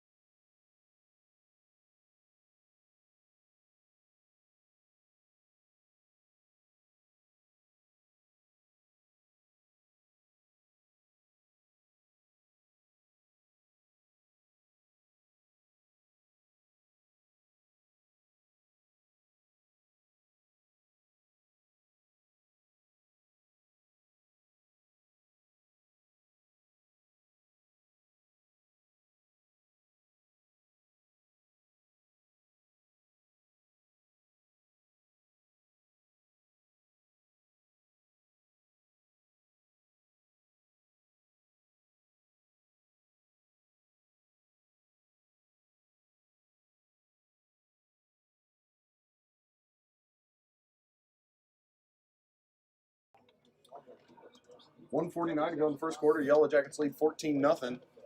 As you said, every point matters. While we were away there, Coach Ward and Cedric Johnson not only did a nice job of getting in the end zone, but also getting that extra point down. Yeah, that was a big play. I mean, you never know when 1 point can win you or lose you a game, and getting that extra point snapped down was huge. Well, both Sidney and Greenville's seasons last year are indicative of close games. There's a kickoff. It's going to be taken this time by Sharp at the 10-yard line. Sharp working up to the left, gets a block from Bryan. He springs free. Sharp across the 40, up near midfield. He's going to be taken down by number 7. Big play by the Jackets. Number 7, Donovan Johnson. We got a penalty flag that comes in late. Greenville with a really nice return there. They sprung one finally on that left return. Yeah, that's exactly what they needed. You know, after the other team scores, it's always nice to get good field position and set yourself up well for the next series. I think you're right. Yeah. We got an unsportsmanlike conduct penalty, which is going to negate a little bit of that return. Talked about early season mistakes, and there's another one for Greenville. It would have started at the 50, but instead they're going to have modest starting position down at the 35-yard line.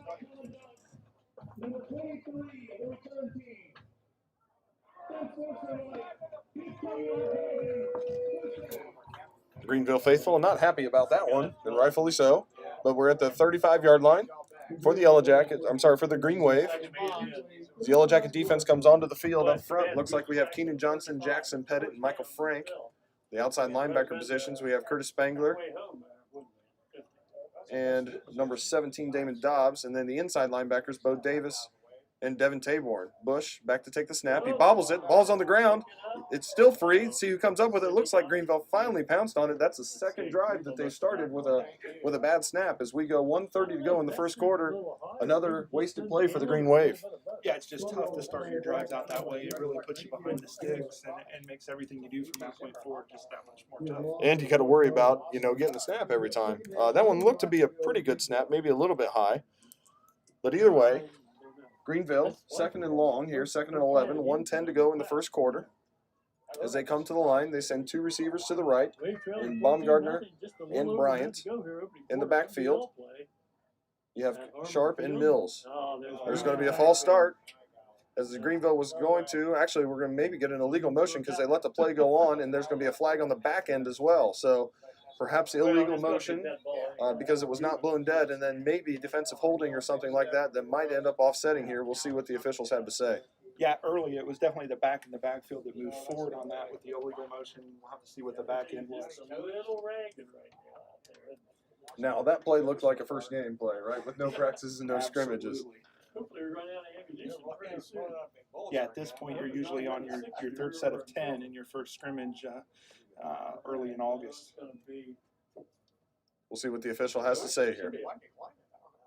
Yeah, but it's a motion penalty, and I would have thought they'd have blown it dead before. Well, we'll see what they call it. They did, they whistled it. Yeah.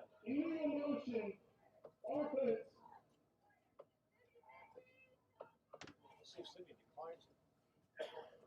The result of the play was incomplete, by the way. We kind of skipped over that, and we're thinking that they were offsetting penalties.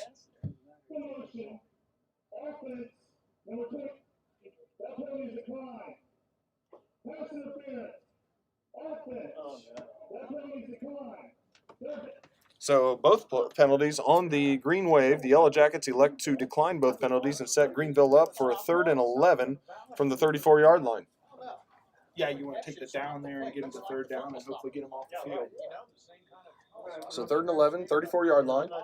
52 seconds to go in the first quarter. 3rd and 11 now. The ball at the way. Hayden Bush is going to have twins to the left and twins to the right.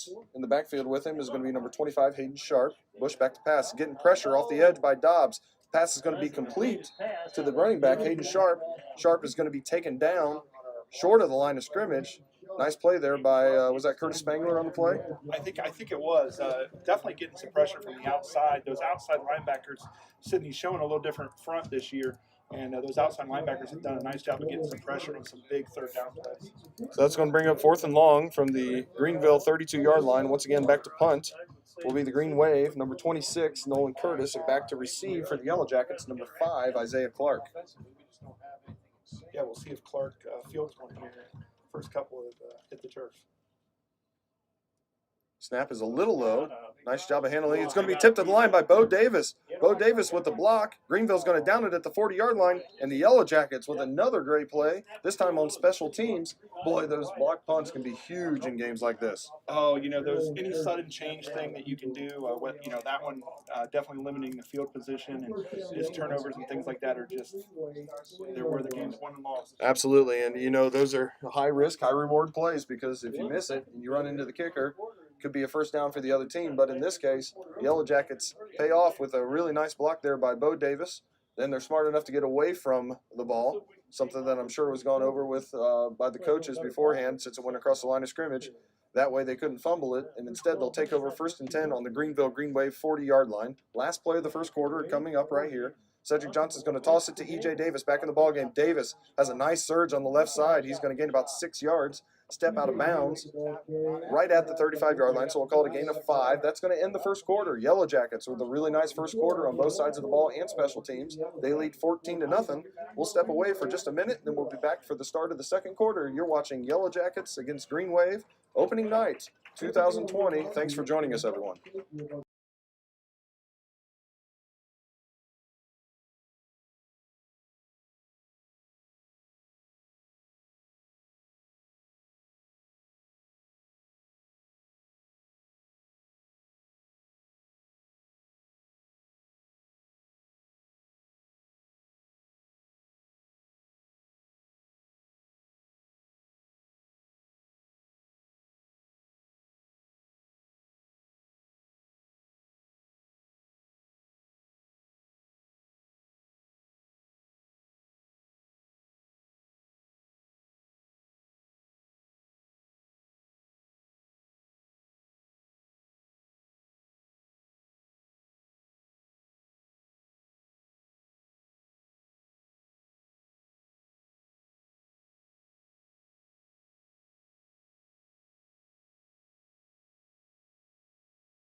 Coach Ward, you've noticed a couple things different here, obviously, with social distancing and between quarter type situations. What have you seen? First of all, Greenville's doing an amazing job on their sideline over here. We're on their side, and all their players are pretty much continuously 6 feet apart from one another, right on their cones. They also have a unique way they're doing water. Greenville is pulling out a cooler, and they're using disposable water bottles and throwing them in a trash can when they're done. So that's a great way to prevent, cross-contamination and things like that. Absolutely. Did you ever think you'd say that about a football game? I did not. I did not think we'd talk about disposable water bottles in a trash can. Cross-contamination? Yeah. What announcer has ever used that? Cedric Johnson, 2nd and 5. Is he ready to take the snap? He drops back to throw. This time they fake the short screen, instead go deep. Isaiah Clark's open. He catches it inside the 10, down to the 5, stumbling, down to the 1-yard line. Yellow Jackets have run that short screen 2 or 3 times, Coach Ward. That time they caught Greenville coming up over the top with Isaiah Clark. Nice play by the Jackets. Good call by offensive coordinator Britton DeVere. Yeah, Clark did a nice job of just really coming to that ball, getting it, catching it in stride, and making a nice play. Yellow Jackets going quick here, trying to punch it in as fast as they possibly can before Greenville's ready. The handoff's going to go to Davis. He bounces it to the outside, and he's going to race to the pylon and get in for a touchdown. Takes a huge hit from Million Bryant. Hope Bryant is okay. E.J. Davis delivers the blow a little bit. Bryant really stepped up and made a nice play. Hopefully he's okay. But nevertheless, Yellow Jackets punch it in for a 3-score lead. That makes the score 20-0. And we're going to get a timeout on the field.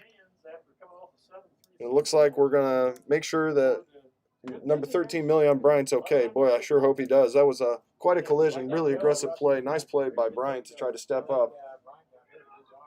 And E.J. Davis does a really nice job of punching it in.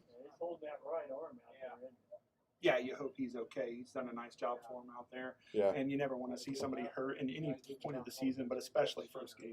Absolutely. So hopefully Million Bryant's okay.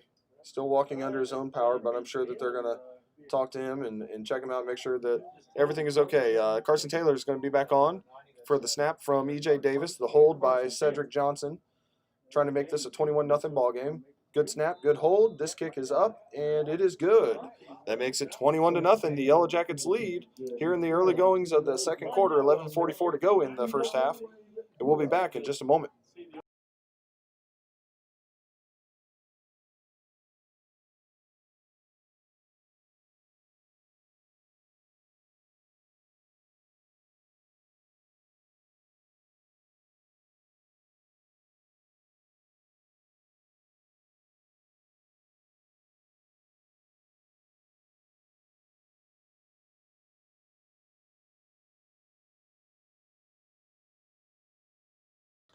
Well, Coach Ward, the Yellow Jackets hit him with a short pass, and then, we get a nice introduction to new offensive coordinator, Britton DeVere, who comes to us from Riverdale.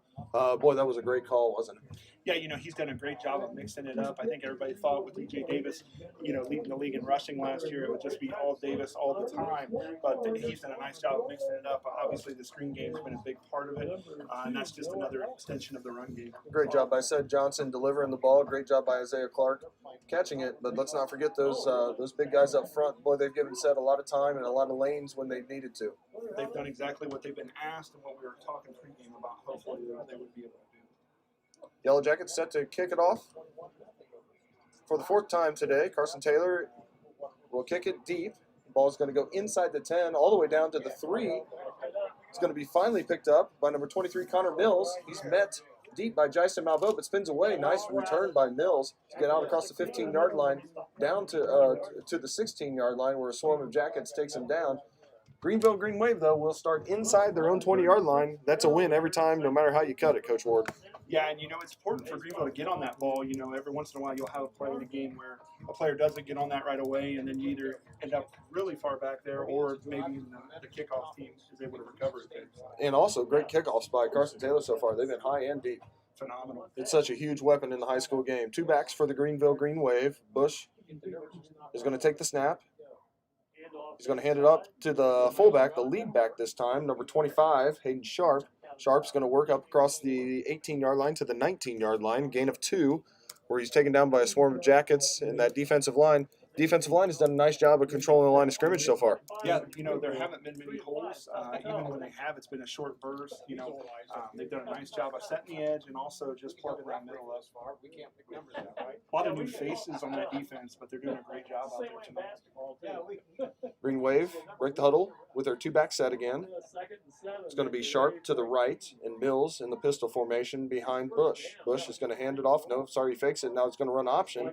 Bush keeps it. He's going to run out across the 24-yard line. He's tackled by Bo Davis. That's going to be a gain of about 5. It's going to bring up a 3rd and short. Greenville trying to get something going here with one of their few first downs that they've had so far on this 3rd and short. Yeah, they really need this. Being behind by 3 scores, it'd be good to get something going here. Even if they don't score, they need to get the ball moving and change field position a little bit. Bush takes the snap on 3rd and short. He's going to hand it off to Mills this time. Mills is going to get the first down, almost spins away, finally taken down by Curtis Spangler across the 30-yard line to the 31.5-yard line. That's going to be a first down. Nice job by the Greenville offensive line there, establishing the line of scrimmage and picking up a first down. Yeah, they really set the edge.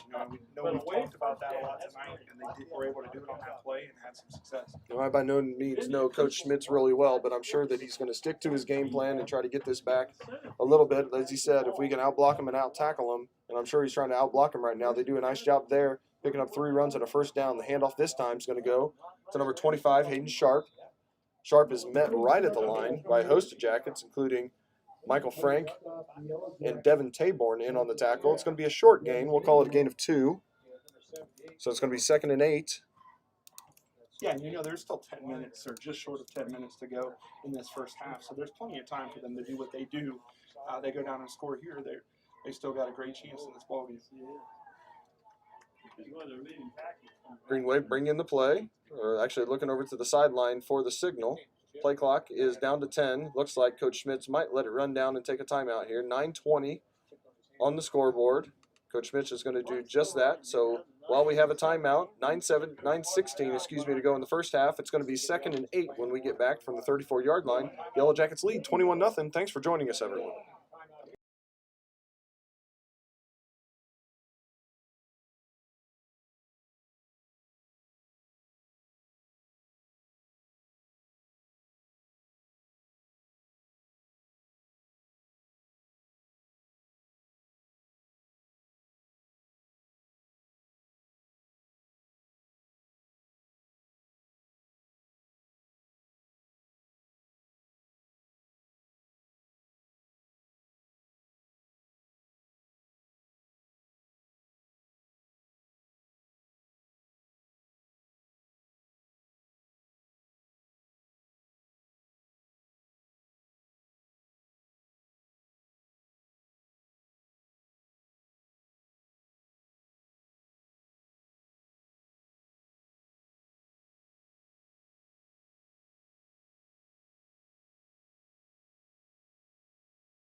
Okay, back at Harmon Field in Greenville, Ohio. Yellow Jackets lead 21-0. 9:16 to go in the first half. Greenwood come out in a split back set this time. First time we've seen that. Bush back to pass. He's looking for DJ Zimmer. Zimmer open down the sideline. He catches it. Did he get a foot down? No, he did not, says the official. So incomplete. Really nice throw and catch there, but just ran out of real estate. And it's going to bring up 3rd and 7, 3rd and 8. Yeah, that was really close. It would have been a big play for Greenville there. Really nice throw by Bush. Great catch by Zimmer.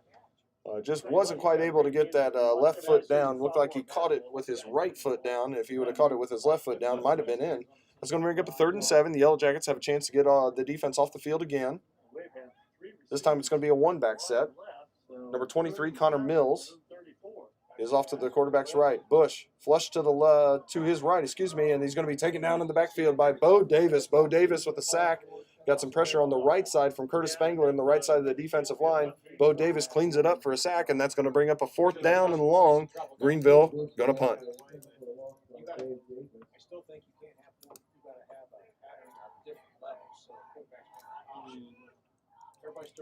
So 4th and 15 from the 27-yard line.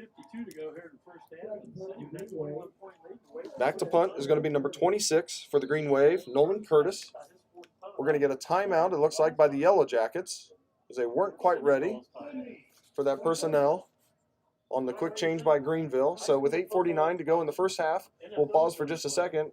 A Greenville punt forthcoming, 4th and 14 on the 27-yard line. Yellow Jackets lead by 3 scores.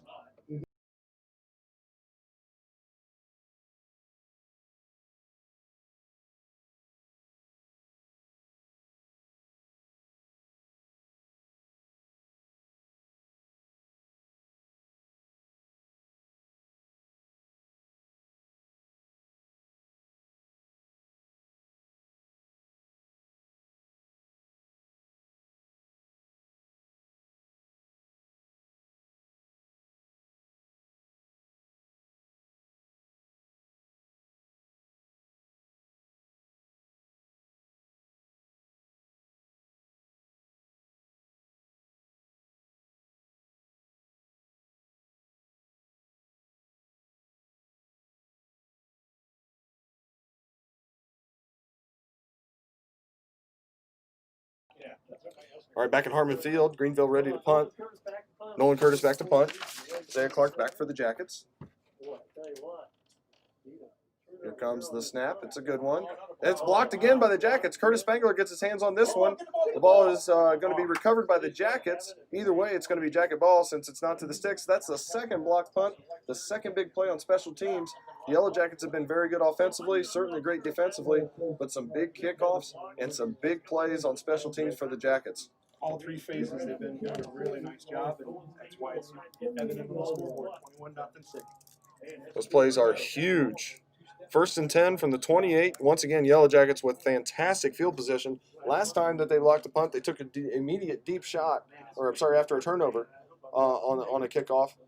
We'll see if the Yellow Jackets do it again. It's going to be Devin Taborn in the backfield. He's flanking Johnson to the left, trips up to the top side of the screen. Johnson stepping back to pass. Looks like he might go deep. Steps up. Got Wheeler across the middle. Wheeler catches it down at the 10. Sidesteps inside the 10, down to the 7-yard line. Really nice play there. The Yellow Jackets run with 4 verticals down the field, and Wheeler comes open across the middle. Yeah, just great net recognition by Cedric there. Getting the ball where it needed to go. Nothing fancy, just delivering it right where it goes. Once again, it goes a little bit understated, but all kinds of time up front. The Yellow Jacket offensive line making Johnson feel comfortable. 8:33 to go in the first quarter, and the clock winds. Yellow Jackets lead 21-0. See if they can punch another one in.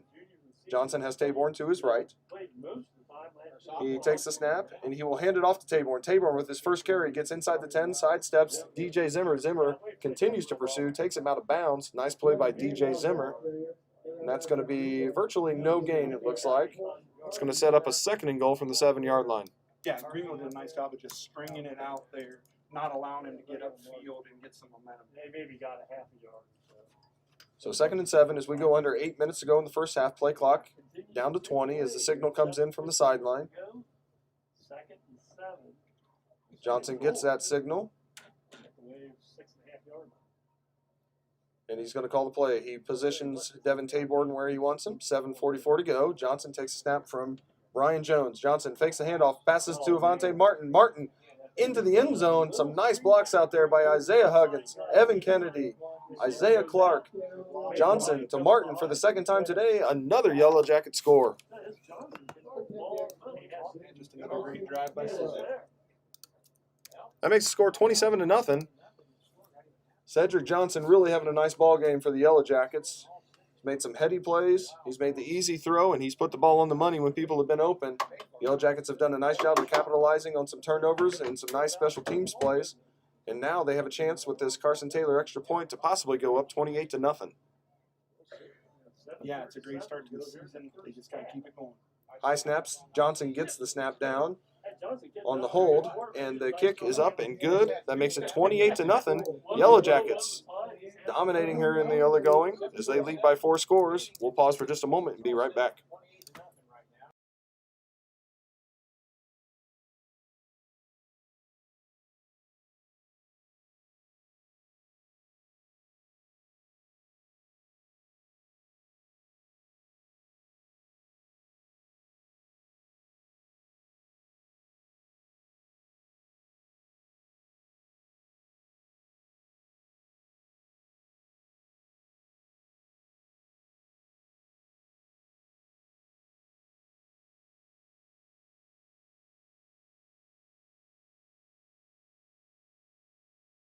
Getting ready for the ensuing kickoff after a Yellow Jacket score from Cedric Johnson to Avante Martin, their 2nd hookup of the ball game for touchdowns. Back to receive for Greenville, number 21, Nolan Ellis, and number 23, Connor Mills. They will receive it off of the left foot of Carson Taylor. Taylor approaches the ball and sends it deep. This one will go inside the 10-yard line near the end zone, and actually it'll be a touchback. Carson Taylor with a touchback. He's pretty excited about that. Good for him. Really nice job by the Yellow Jackets. That ball will be brought out to the 20-yard line. Coach, we talked about keys to the game in the early going, and Coach Schmidt said it, you said it, Coach Dunn said it, everybody said it. With controlling the line of scrimmage, being able to block and tackle up front, and the Yellow Jackets have done a really nice job of that so far. Yeah, as you just said, block and tackle. You know, with both sides of the ball, they've controlled the line of scrimmage, and that's the difference in the game so far. Yeah, a lot more of a season than Greenville. So we'll see if Greenville can get something going here. Last time they had a first down, but then stalled a little bit after that. They're going to send out 4 wide receivers and 1 back. And 1 back is going to be Connor Mills. He will be to the right of junior quarterback Hayden Bush. Bush is 6'4" junior. We're going to send Million Bryan. Good to see him back in the ballgame. That's good news. On the fake jet sweep, Hayden Bush keeps it. Looks like he's stopped right at the line of scrimmage. A host of Jackets in on the tackle there. including Camden Vordermark from the free safety position sneaking up there, along with Michael Frank. That'll bring up a 2nd and 10 from the 20-yard line. Yellow Jackets once again forcing Greenville into 2nd and long. We're approaching 7 minutes to go in the first half. Yellow Jackets looking to get off the field on defense again. This time 5 wide. Pass is going to be intended for number 28. Truman Nicholas goes right through his hands. Donovan Johnson, the junior defensive back, was right there. Pass just a little hot, it looked like, but a good idea there by Greenville. Just weren't quite able to convert, and that'll bring up a 3rd and 10. Yeah, it looked like they were trying to set up a screen there just to get the ball on the outside and maybe get something going. 28-0. As Hayden Bush is looking over the sideline, looking for the signal. He will break the huddle with about 15 on the play clock as Greenville approaches the line. Zimmer is going to be a wing to the right. Tight end to the right, excuse me. There's going to be a snap to Bush. Bush back to pass. He's going deep, looking for Bryant. 2 Jackets are there. It's picked off by Donovan Johnson. Johnson up the sideline. Eludes DJ Zimmer. Zimmer continues to pursue, takes him down at the 21-yard line. That's a pick for Donovan Johnson. Another big play for the Jackets. And the Yellow Jackets take over deep in Greenville territory for maybe the 4th or 5th time so far tonight. Hey, big plays all over the field. There's Donovan Johnson making a huge play for the defense, and just a lot of guys stepping up for Sidney tonight. 6:51 to go in the first half, and the Yellow Jackets are going to be in prime position to score again. Looks like E.J. Davis back into the ball game as he continues to rotate with Devin Taborn. The Yellow Jackets are going to send out their 4 starting wide receivers. It's going to be trips to the left. Sam Reynolds, the sophomore wide receiver, is going to be solo right. The offensive line, Brian Jones, Evan Kennedy, Zane Snyder, Chip Swiger, and Isaiah Huggins have done a nice job of creating some running lanes and providing time for Cedric Johnson. We'll see if they can continue to do that.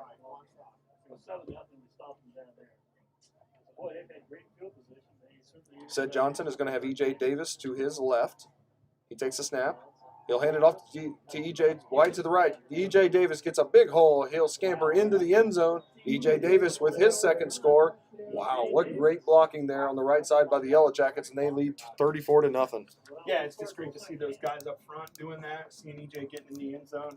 I really want to give a shout out to those senior linemen, Huggins and Jones, that are just doing a great job out there along with all the other guys, but it's great to see. 34-0.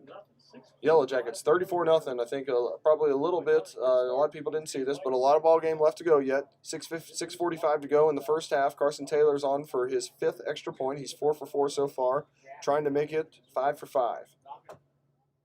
Snap from Davis is low. Good job by Cedric Johnson to get that one down. Wow, what a great hold by Cedric Johnson as Taylor kicks it through again. He's 5 for 5. That makes it 35-0. 35-0 is the score. 6:45 to go in the first half. We'll pause for just a moment and be right back.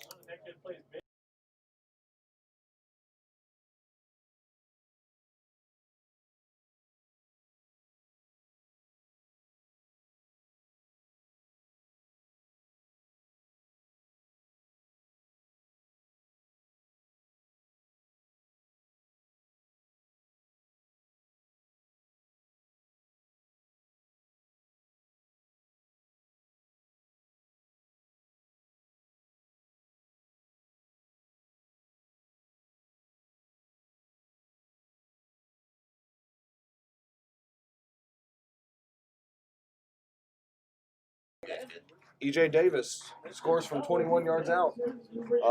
His 2nd score of the ball game, and we talked about the blocking, and it was great. But E.J. really has a knack on those outside zone plays of really stretching it out and making one cut and at the right time. When he makes that cut, he strings it out, but when he makes that cut, he just gets up to full speed right away, and there's not many guys around that can do that at the high school level. Carson Taylor kicks it deep.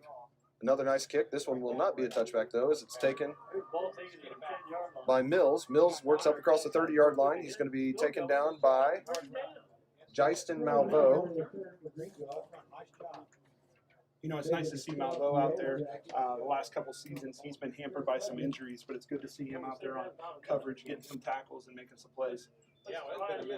Some of the better field position, though, for Greenville is they're out across the 30-yard line at the 31-yard line. They'll take over 1st and 10 right there. 6:29 to go in the first half. Greenville looking for their first score. They have had a couple of first downs, but I don't believe they've traveled into Yellow Jacket territory yet, have they? Not that I can remember. Greenville has opened up the playbook a little bit. Has looked for a couple of deep passes that they nearly connected on with DJ Zimmer. Zimmer is going to be a tight end to the right, two-back set for Greenville. Handoff is going to go to number 23, Connor Mills. Mills works for a short gain for about a 1-yard gain. He's going to be taken down by number 17, Damon Dobbs, and number 6, Devin Taborn, who's a little slow to get up. Hopefully he's okay. That's going to be about a 1-yard gain. It's going to be 2nd and 9 from the 32-yard line.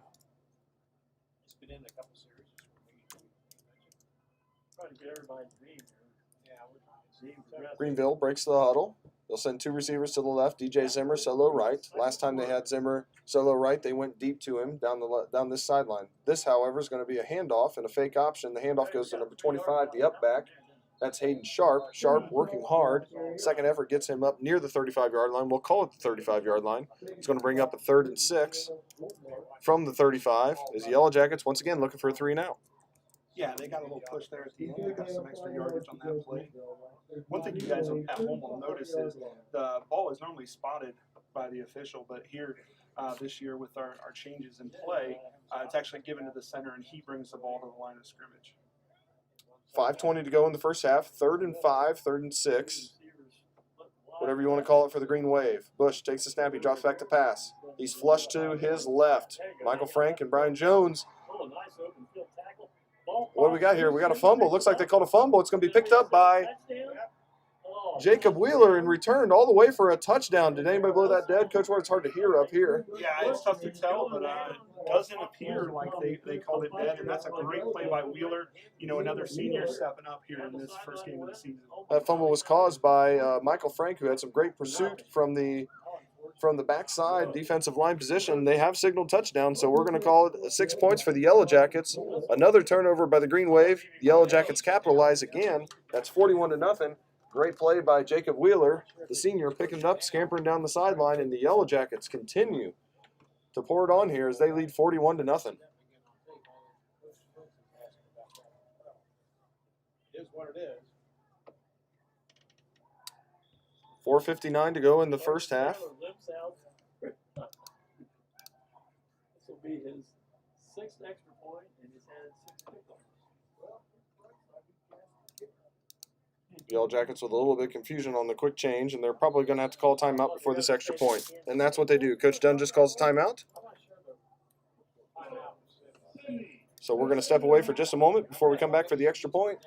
After a Jacob Wheeler fumble return for a touchdown down the right sideline, 41-0 in favor of the Yellow Jackets.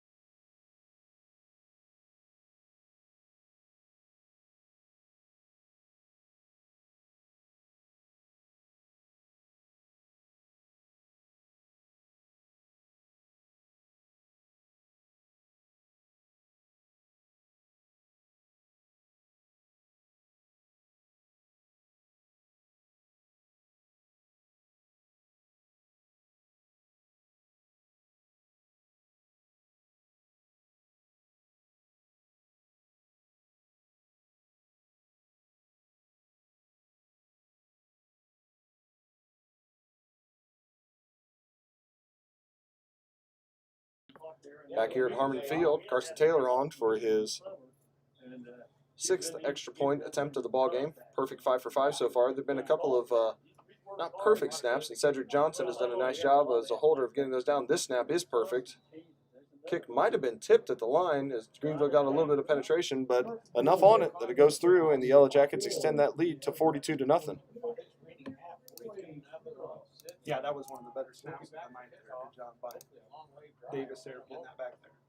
Well, you got to be impressed, Coach Ward, with the Yellow Jackets, not just, like we said, on both sides of the ball, but special teams. Man, they played such a huge role in this ball game. Extra points have been good. Kickoffs have been great. The Yellow Jackets have even blocked a couple of punts, and they've just done a really nice job of playing a complete game so far. A lot of ball to play yet, but you got to be impressed with the preparation by the Yellow Jackets. Yeah, I know Coach Dunges, that's always a huge thing to him is special teams. He takes a lot of pride in that, spends a lot of time each week working on that, and it's nice to see that showcased on the field.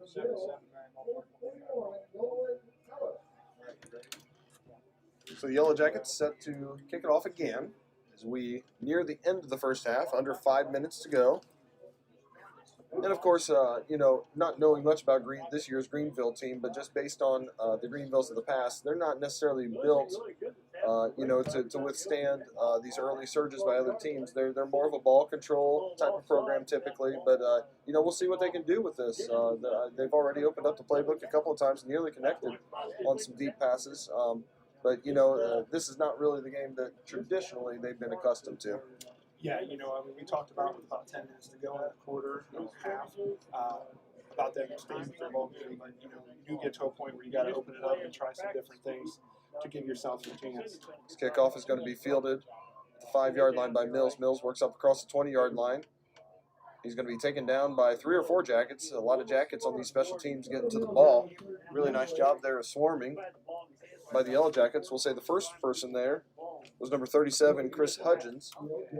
And Greenville's going to take over 1st and 10 at their own 25-yard line. Yeah, let's see if they stick to the game plan or if they do start to open it up a little bit more and go deep a few more times. Sorry, it's going to be the 23-yard line where the official beanbag is dropped. The chains adjust. Notice on both sidelines, the 6-foot distance rules Those chain guys have been down the field quite a bit tonight. Hayden Bush gets ready to take the snap, but we have movement, a little bit of movement on both sides, but it looks like maybe the right guard jumped just a little bit. That is the case. It's going to bring up 1st and 15 after the false start.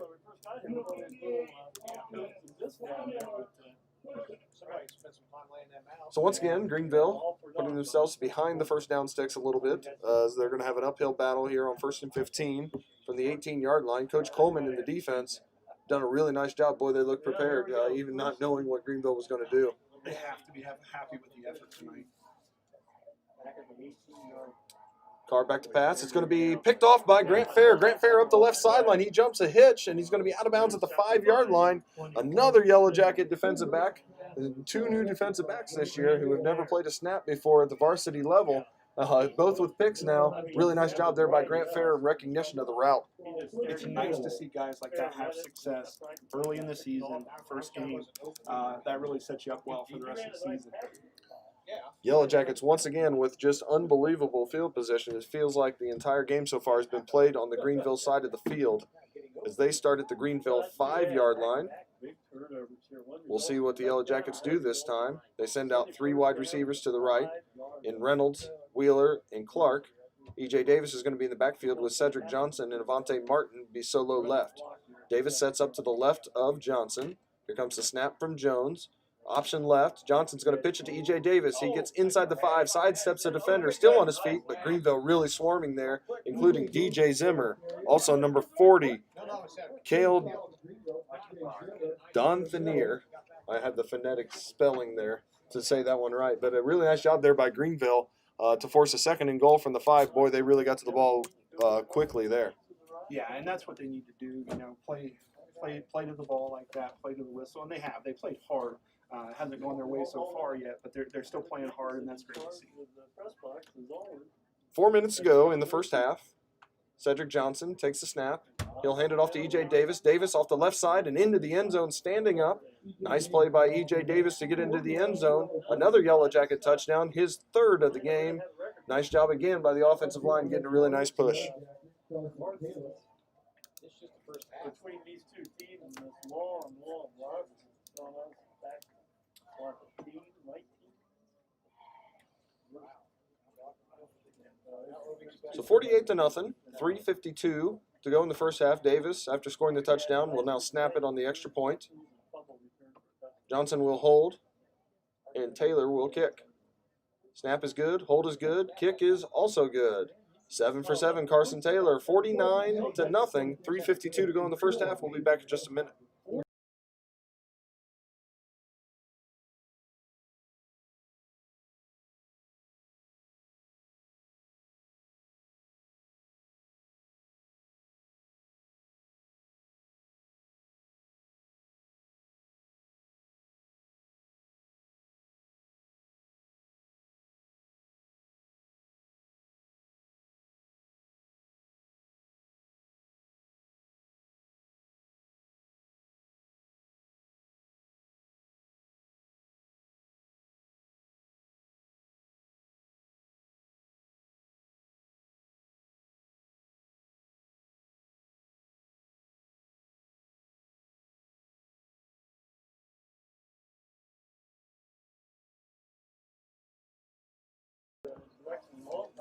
All right, we're getting ready for another kickoff here. Carson Taylor set to kick it off to Greenville.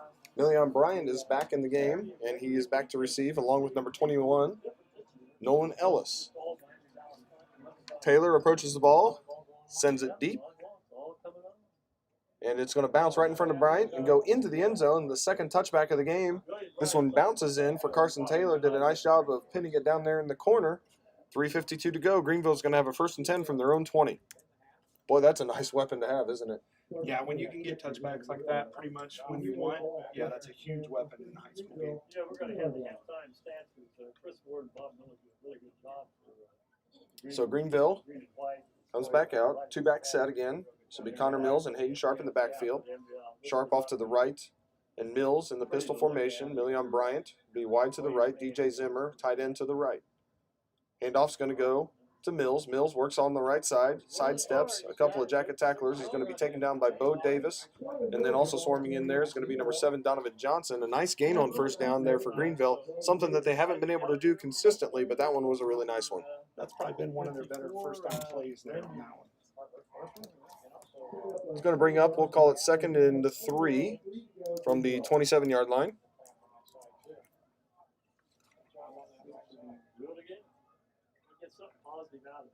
Bush takes the snap. He'll hand it off to Mills. Mills working on the left side. He's going to be stopped by Devin Taborn and Camden Fordemark as they hold him for about a 1-yard gain. That's going to bring up 3rd and short. We'll call it 3rd and 2. The Yellow Jackets doing a nice job again as they're trying to get another 3 and out, which they've done a couple of times today, and then actually force a couple of block punts as well. DJ Zimmer, tight end to the right. Baumgartner will be a wide receiver to the left. 2-back set with Bryant to the right wide. He's going to be guarded by Donovan Johnson. Bush takes a snap. It goes through his hands. Ball's on the ground. There's a scramble for it. Can't tell who came up with it, but either way, good stuff for the Yellow Jackets. The official is winding the clock, so that means that Greenville did recover it, but that'll bring up a 4th and long. We'll call it 4th and 12 from the 18-yard line. That's the 3rd or 4th time we've seen that today, Coach Ward. Yeah, and as an offense, as a former offensive coach too, that's one of the worst things you can have in an offense. You just can't get anything going, no continuity. You never know when that's going to happen. That's something they got to get figured out. So we've got a new punter this time for the Green Wave. Same person back for the Yellow Jackets though, and Isaiah Clark. Snap's going to go back, and here comes the punt. This one's a really high, nice punt. It's going to be fair caught by Clark at the 50-yard line. He holds on to it with DJ Zimmer right there just in case he dropped it. But that's going to be 1st and 10 for the Yellow Jackets with 2:01 to go in the first half. Yellow Jackets will take over right at midfield. 1st and 10. First team offense looks like it's coming back out on the field still as we near the end of the first half. 49-0 is the score. Of course, if this score keeps this way, we'll be into the OHSAA running clock rules in the second half, but that does not begin in the first half. And the Yellow Jackets do send their starters out. They have Reynolds and Wheeler to the right as wide receivers, Clark and Martin to the left, Cedric Johnson with E.J. Davis in the backfield as they take over 1st and 10 right at midfield. Brian Jones sets the ball down. Cedric Johnson surveying the defense. He gets the snap. Fakes the handoff. He'll pass it out to Jacob Wheeler. Jacob Wheeler gets a nice block out there by Sam Reynolds, and he tiptoes down the sideline, out of bounds, near the 35-yard line. Nice fake. Had Greenville defense and a really nice job on the perimeter blocking there by the wide receivers. It just makes it so tough on the defense when you have the running game going through the middle or even to the outside, and then you get that screen game going and occasionally hit them over the top. You keep them guessing, and they don't know what's coming. Yellow Jackets in a really nice rhythm so far, and Cedric Johnson has been a large part of that. He's getting the ball out quick, making great decisions, and the Yellow Jackets have continued to march right down the field. Trips left, E.J. Davis in the backfield to Cedric Johnson's left. Looks like we're going to get a false start penalty there for the Jackets as, maybe we got an offsides. We'll see. Looks like the Jackets must have been forced into their motion by an offsides penalty by Greenville. That'll be a 5-yard penalty. Another mistake by Greenville brings up 1st and 5 from the 30-yard line. We're down to 1:54 to go in the first half. Trips left, Martin, Clark, and Wheeler. Sam Reynolds will be solo right. Cedric Johnson with E.J. Davis to his left. Play clock under 15. Johnson takes the snap. He's going to roll to the left, come back to the backside. Sam Reynolds catches it, gets a nice block from Chip Swiger. Reynolds down inside the 10, inside the 5, down to the 1 yard line, nearly gets in. Really nice block there by Jaden Swiger, the running back turned right tackle, and it's going to be 1st and goal from the 1 yard line. Nice play there by the sophomore, Sam Reynolds. Yeah, that jailbreak screen there, they had it set up really, really well. And Sam just did a nice job of getting behind the blockers and getting it down the field. We're under 2 minutes to go in the first half, 1:40 on the clock, 49-0 with the Yellow Jackets knocking on the doorstep at the 1 yard line. The last time the Jackets huddled up like this, they did a quick snap and a quarterback sneak. We'll see if they do the same thing. Johnson is going to go under center. He's going to hand it off to Davis, who plows it up the middle on the wedge play into the end zone. E.J. Davis with his 4th score. The Yellow Jackets continue to dominate at the line of scrimmage, and with 1:24 to go in the first half, that makes it 55-0 in favor of the Jackets.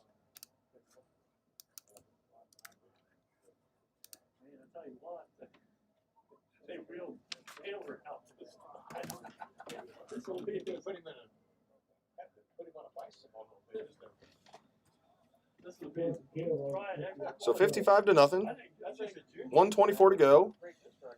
Here comes the snap from E.J. Davis. Cedric Johnson with the hold. The kick by Carson Taylor just inside the left upright. That makes it 56-0. We'll be back for the conclusion of the first half in just a moment.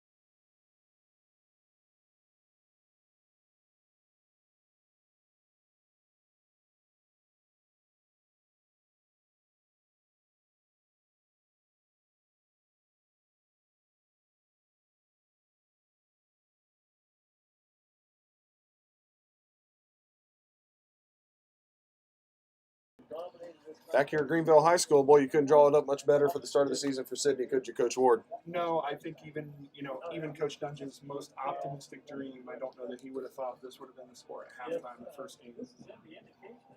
Kickoff by Taylor, another deep one that's going to go inside the 10, over the head of Million Bryant into the end zone for another touchback, his 3rd of the game.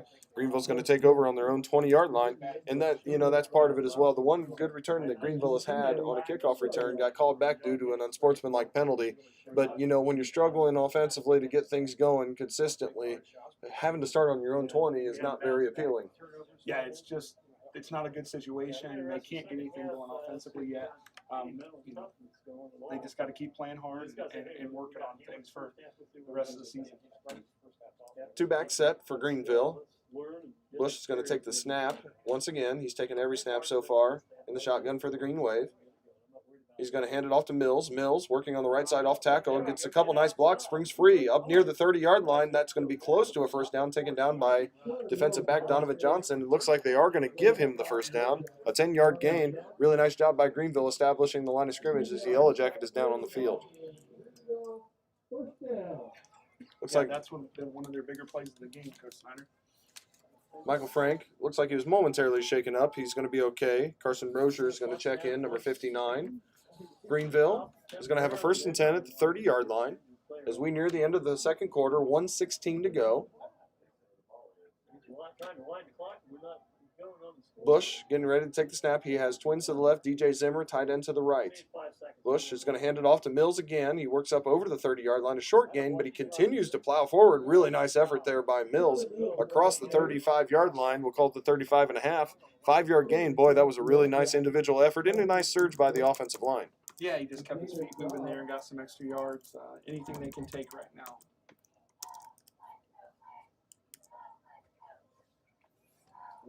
Seconds left in the first half. 2nd and 5. That's the furthest we've had the ball. 37 seconds to go in the first half. There's going to be a false start on Greenville as they shot themselves in the foot. Again, it's kind of been, first games type stuff, but Yellow Jackets have been able to take advantage. That's going to bring up a 2nd and 10 instead of a 2nd and 5. But we're down to 36 seconds in the first half. And just a reminder, it's going to be a 10-minute halftime. What we'll probably do is we'll probably turn the volume off during halftime just so we can get a bite to eat or something. And we'll keep the camera on the band. There's a handoff to Mills. He's going to be met in the backfield by Carter Elsner and also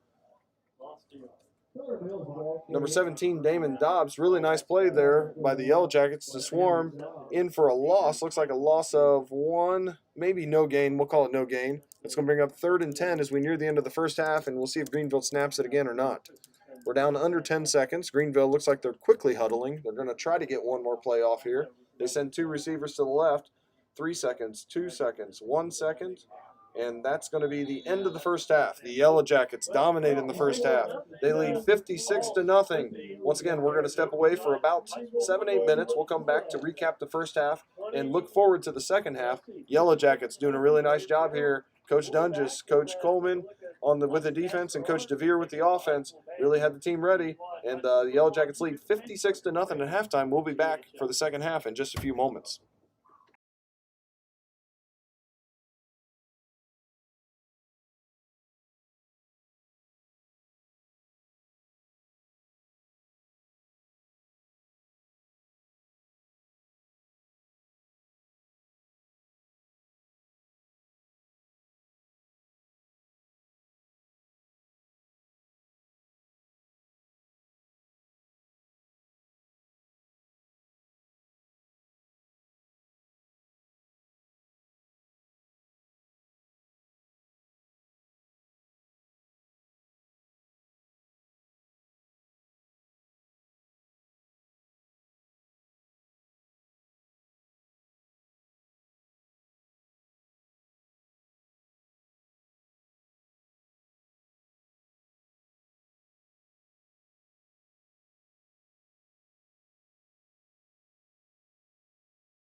Okay, back here at Harmon Field as we get ready for the second half. The Yellow Jackets leading 55-0. 35 seconds left on the extended 3 minutes after the 10-minute halftime. So we'll be kicking off here shortly. It's going to be we're going to see the Greenville kickoff unit for the first time as the Yellow Jackets will get a return one. Boy, Coach Ward, just a great first half in many respects for Sidney. You can really name it in all three phases. Yeah, you could say that pretty much everything went right for Sidney in that first half, and all the little things went wrong for Greenville, and it's evidence on the scoreboard. Of course, next week, the Yellow Jackets are back on the road again. They will travel to Stebbins to take on the Stebbins Indians. Greenville comes right back here to Harmon Field as they will host Tippecanoe in week 2. We will start the second half with a running clock. With the what's the threshold on that? I forget. Is it 30? I believe it's 30. Yeah, so 56-0. So we'll start the second half with a running clock. See some scores down there. It's something new that we're trying out. Eventually, we're trying to get stats and instant replays as well, but we'll take it one step at a time. We're just hoping that everybody can see what's going on, tell what's going on, and we just thank you for joining us tonight. And we'd also like to extend a thank you to the Greenville folks up here in the press box and AD Aaron Schaefer. Been incredibly accommodating, and they've been just wonderful to work with, and we appreciate them letting us do this. So that everybody back in Sidney and those of you in Greenville also tuning in, and maybe even around the state, if you have some relatives out there that you weren't able to come to the game, it's neat to be able to bring this to you. Hopefully you're enjoying it. We certainly are. And once again, we thank everybody from Greenville for allowing us to do this. Set to do the kickoff duties for the Greenville Green Wave will be number 6, which is Logan Syberry. He's going to kick it. E.J. Davis is running off the field. Maybe he's not on the kickoff return team, and he thought he was. 3, 6, 9, 11. Yep, we got 11 out there. Back deep is going to be number 5, Isaiah Clark, and is that Jacob Wheeler as well? It's going to be a squib kick. It's going to be covered by Carter Elsner at the 35-yard line. Good heads up there by Carter Elsner to make sure that the Green Wave don't get the ball right back. So the Yellow Jackets are going to take over in their own territory, 1st and 10 at the 35-yard line.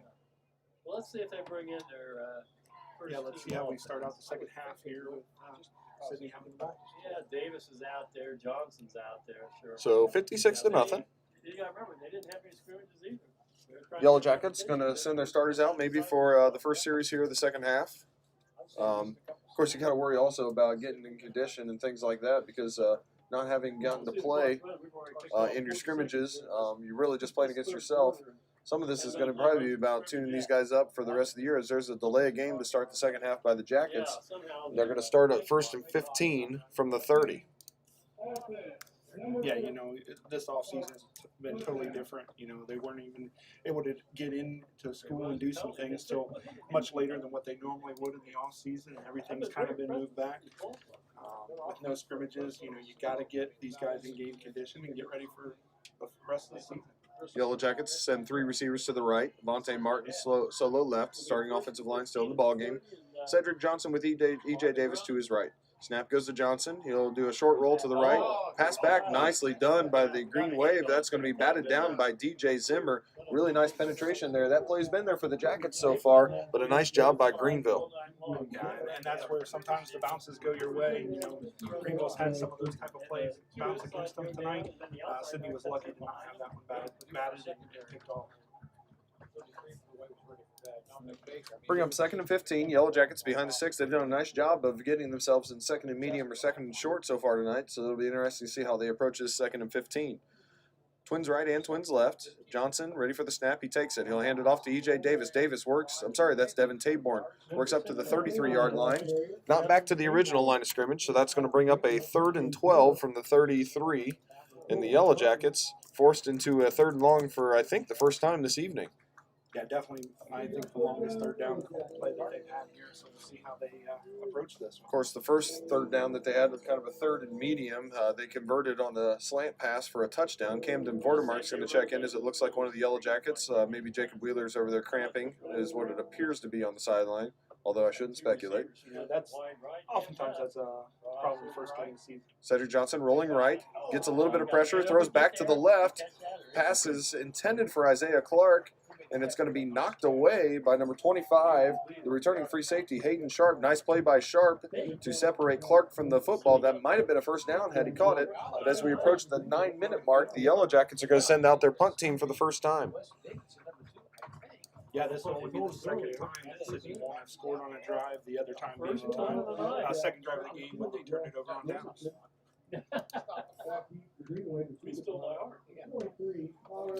So we'll see the Yellow Jacket punter for the first time. This is going to be number 2, Wes Davidson. E.J. Davis will do the long snapping duties. Back to return the punt for Greenville, number 23, Connor Mills. We have a stoppage of the clock before we get this snap off. And there's going to be a timeout for the Yellow Jackets. So 8:34 to go in the third quarter. 56-0 is the score. Yellow Jacket punt forthcoming. We'll be back in just a moment.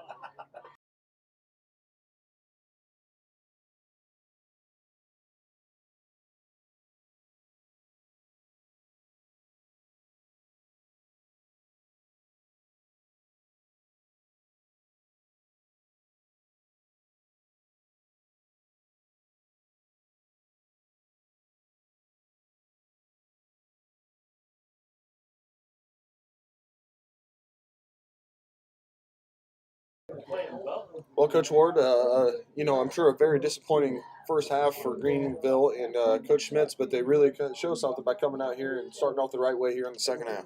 Yeah, I'm sure you talked to them at halftime and got them fired up, and you just got to keep playing. You got to fight through those things and improve on the season. Wes Davidson getting ready to punt it. He sends it. A nice high punt that's going to bounce right at the 35-yard line. Take a nice Yellow Jacket bounce.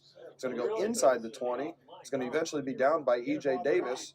Looks like at about the 17 or 16-yard line. Really nice punt there by Wes Davidson, seeing his first varsity action for the Yellow Jackets.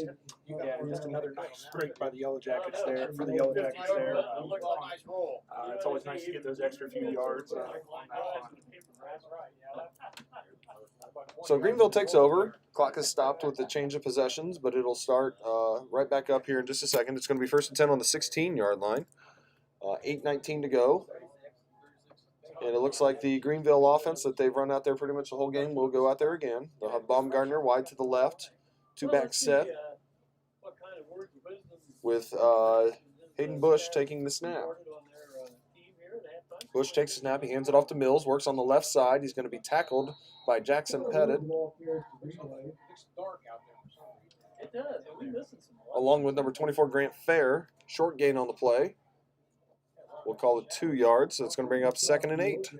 It's nice to see guys contributing for Sidney that haven't gotten a lot of playing time varsity level in previous years. They're just doing a great job out there tonight. 2nd and 8 for the Wave.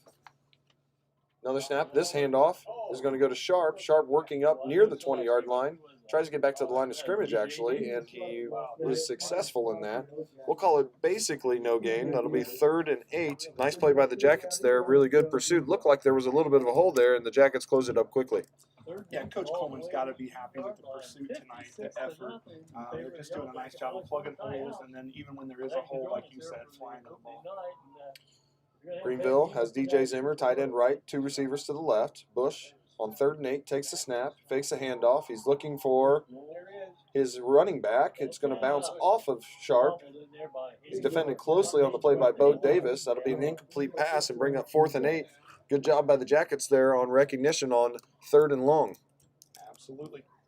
Just doing a great job. Yeah, you got to give all the coaches credit for the Sidney Yellow Jackets. Of course, Coach Dunn just in the special teams, but just as an overall team.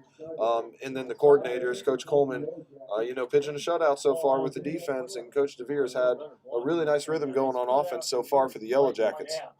I know Coach Coleman pretty well there. I don't know if he'd like you talking about a shutout at this point in the game, Coach Snyder, but we'll see if they can hold on to it. There's a high punt that doesn't have much distance on it. The Yellow Jackets need to get away from it. It's going to be down in Greenville territory. Looks like right around the 34-yard line. Good height on that one, but didn't go very far. And like you said, Coach Ward, last time the Yellow Jackets got a nice bounce on the punt. This time, the Yellow Jackets got another nice bounce. It's just kind of the way that things have gone so far. Yeah, and we played over here plenty of times at Greenville, and it seems like maybe we're getting some of those bounces that in previous years haven't went our way. So it's nice to see that for the Yellow Jackets. We're almost halfway done here with the third quarter and the running clock as we approach 6 minutes. 56-0 is the score. Yellow Jackets in the lead. Devin Taborn in there for E.J. Davis. He'll be the running back to the right. Cedric Johnson getting ready to take the snap. Johnson gets that snap from Brian Jones. He'll hand it off to Devin Taborn. Taborn with a nice stutter step at the line, and he's going to be tackled by a host of Greenville Green Wave defenders, including Baumgartner number 10, also number 58, which is Isaac Elliott in on the play. Greenville really swarming to the ball there as the Yellow Jackets get a short gain. We'll call it 3. Yeah, they just continue to fight, and I think that's evidence of not just their head coach, but their whole coaching staff and the whole area over here with Greenville. Just a hard-working group. We'll bring up 2nd and 8 from the 32-yard line. Yellow Jackets have Camden Vordermark in the slot. That's a new receiver for them. But other than that, in Devin Taborn, who's gotten some snaps on offense, still the first-team offense. Cedric Johnson keeps it, but he does not fool number 81, which is DJ Zimmer. Zimmer does a nice job of staying at home right there, Coach Ward. Yeah, Seth usually gets a little wiggle and gets around a guy, but he did a nice job of squaring him up and getting him down on the ground. It's going to bring up another 3rd down. The Yellow Jackets looking for their first down here in the second half as the Greenville defense has been a little more true to the form that we're accustomed to and been very, very stout here to start the second half. Yellow Jackets looking to the sideline. The play clock approaching 15. The game clock at 4:45. Yeah, Greenville's always been known for being great tacklers, hard hitters. We're still seeing that tonight. Cedric Johnson getting ready to take the snap. He's got 2 receivers to both sides. He's going to dump it off to the side to Devin Taborn. Taborn with some space. Tries a little bit of a shake. He's going to be taken down by number 52, Brennan Seifring, and also number 25, Hayden Sharp, coming up and laying some lumber from the safety position. It's going to bring up a 4th down for the Jackets, but they got a lot closer with a nice little dump-off pass to Devin Taborn. Yeah, Taborn gave a little wiggle there, but I think you'll see the difference between Davis and Taborn is Davis likes to wiggle even a little bit more than what Taborn. Taborn loves the contact and loves to go right into a guy. He's not afraid of it, is he? No, on either side of the ball. Yeah. On either side of the ball. As we go under 4 minutes to go, play clock at 10. Yellow Jackets with a 4th and 4 from the 28-yard line. Johnson has 3 receivers to the right. He's going to go back to the left side solo. Going to be batted down. That's the 2nd or 3rd time that DJ Zimmer's got a hand on the ball, and that's going to be another turnover on downs for the Jackets. Nice job by Greenville so far here in the second half. Yep, they just keep fighting, and that's exactly what they want to see.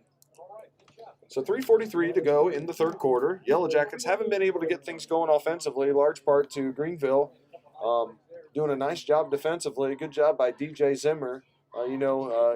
Sometimes it takes a little bit of an adjustment when you're a defensive lineman and they're getting a bunch of those short passes. You don't get a chance to get upfield and get after the quarterback. So instead, you stop and get your hands up. Yeah, absolutely. That's a big part of it. Anytime, a guy like that that's 6'2" can get up, get those big paws up, it makes that screen game a lot harder to get going. So we've got a timeout on the field. We're going to pause here. There's a little bit of a water break going on, so we'll pause with them. We'll be back in just a minute to finish up the third quarter. Yellow Jackets still in the lead, 56-0.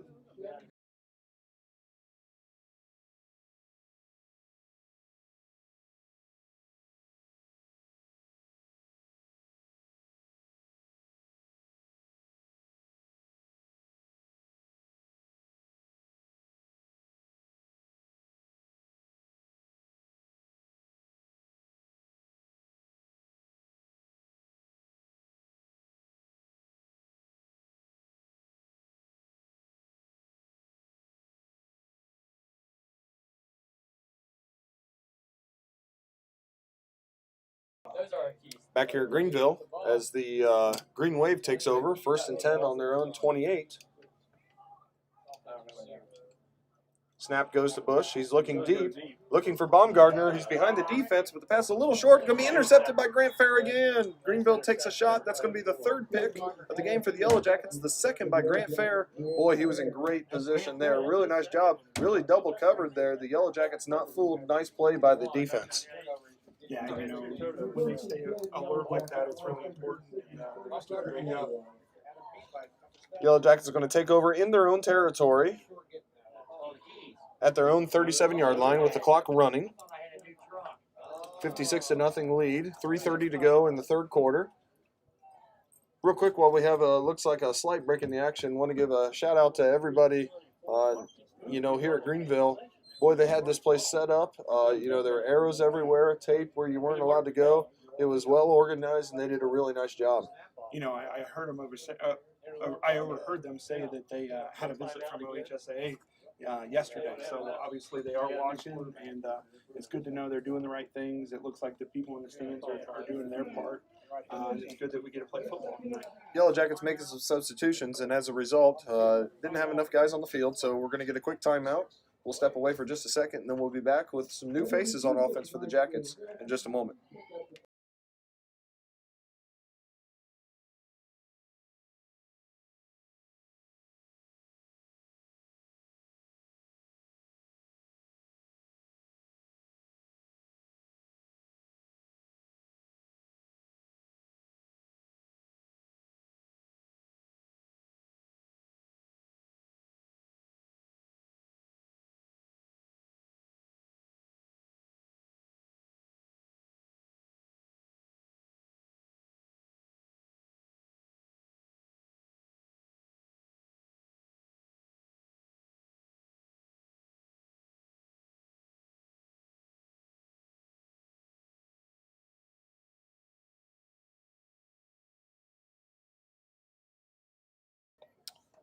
Back at Harmon Field in Greenville, Yellow Jackets taking over. Looks like Donovan Johnson's going to take his first snap at quarterback for the Jackets tonight. He takes that snap, and he's going to hand it off to Jyston Malveaux. Malveaux is going to be swarmed by the Greenville defense. Great pursuit by Greenville. It's going to be a loss of 1 on the play. It's going to bring up a 2nd and 11. Yeah, I think you're seeing a lot of stuff in there for Sidney on the line. Looks like they got some new receivers in there. I think Coach Dunn has decided it's time for that.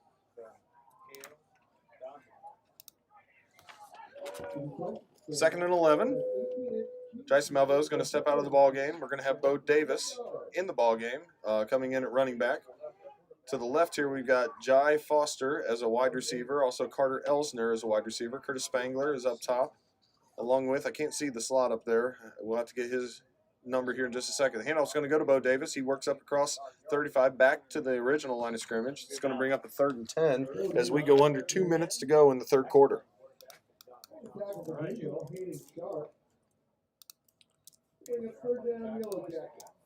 So what are you usually trying to get out of this part of the game, Coach Ward, in a game that's kind of played out the way that this one has? We always want to get those guys that work hard in practice, some game reps. Some of these guys are going to be counted on at different points of the season, whether it's because of injuries or just the necessity for guys to play more. Blake Kaiser is the 4th receiver for the Jackets. Donovan Johnson takes the snap. He's going to go back to pass. Tries to hit Curtis Spangler. It's nearly intercepted. Greenville did a nice job of reading that play. Million Bryant is nearly picking up the interception. As we approach 1 minute, the Yellow Jackets are going to have to send out their punt unit for the second time this half. Yeah, we've called Mr. Bryant's name a lot tonight. He's been kind of all over the field for Greenville, and I know he was down early in the game. It's good to see him come back and make some plays in this game. Definitely an athlete. Greenville, of course, and everybody knew this, young in many, many positions. At times they've shown that youth, but they've also shown that they're going to be a pretty solid football team and one to be reckoned with the rest of the year. Wes Davidson is going to be back. As Coach Dunges is not happy, he has to take another timeout because they didn't have enough guys on the field. So 44 seconds to go in the third quarter. The Yellow Jackets used their last timeout. We'll be back for the punt and the end of the third quarter in just a moment.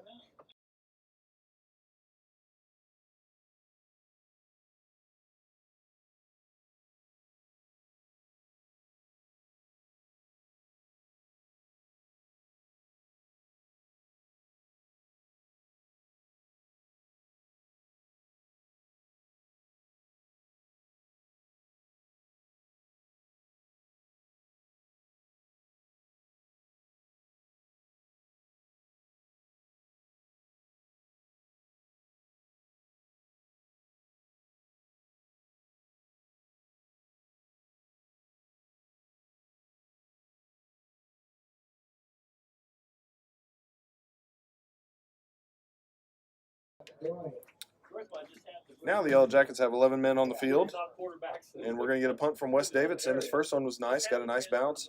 2 guys back for Greenville.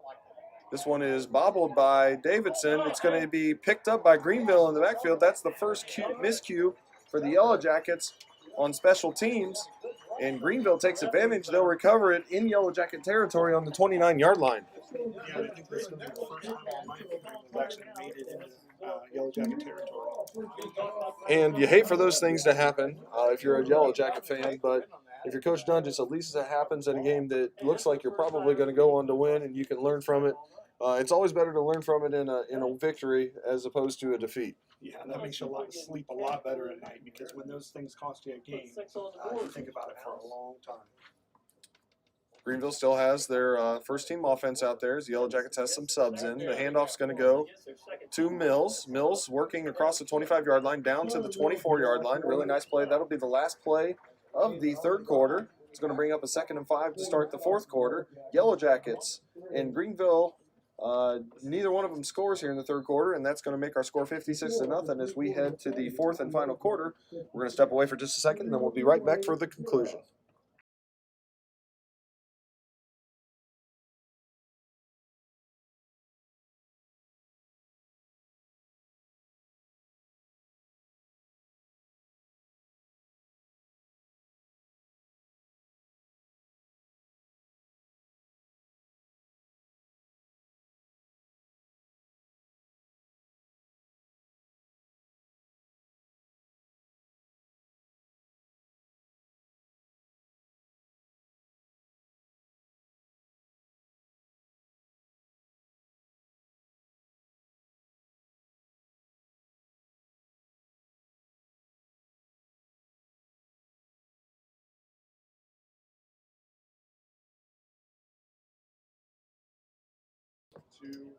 Okay, back here to start the fourth quarter.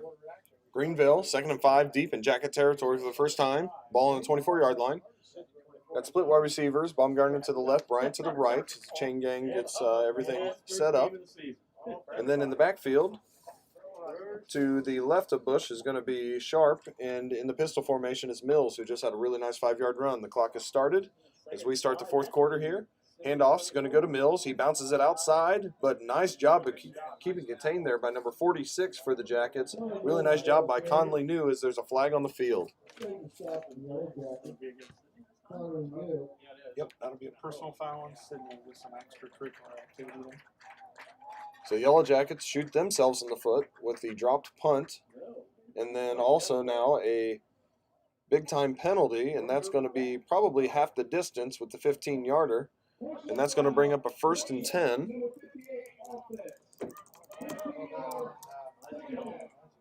Oh, never mind. They called that on Greenville. So I think they pointed the wrong way there. We initially had it on Sidney, the official there. So instead, that's going to be a 2nd down. And Greenville goes from 2nd and short now to 2nd and long. Huge difference there in field position. We'll call it 2nd and 19 from the 37-yard line. Probably just a little frustration there of the way the game's gone. Clock is running. 10:45 to go in the ball game. Greenville, I'm sorry, it's 3rd down, so that's all right because that's a dead ball foul. So it's 3rd down and 19. We got a motion here with DJ Zimmer. Snap goes through the hands of Bush, back into Yellow Jacket territory. Bush trying to cover it. He does. Connor Linneman is right there, along with a host of other Jackets.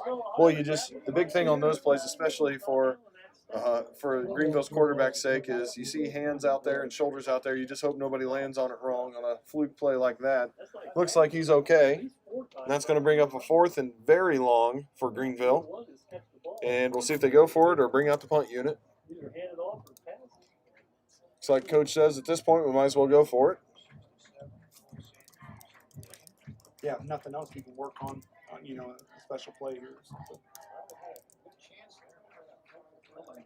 So 4th and very long from the 46-yard line of the Yellow Jackets. Snap goes to Bush. He's going to drop back to pass, looking for Baumgartner down the left.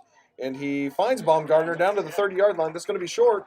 But a nice play there by Greenville. That's probably one of their first long completed passes of the game. Really nice job of stepping up there by Hayden Bush. Those kind of reps can be invaluable as the year goes on.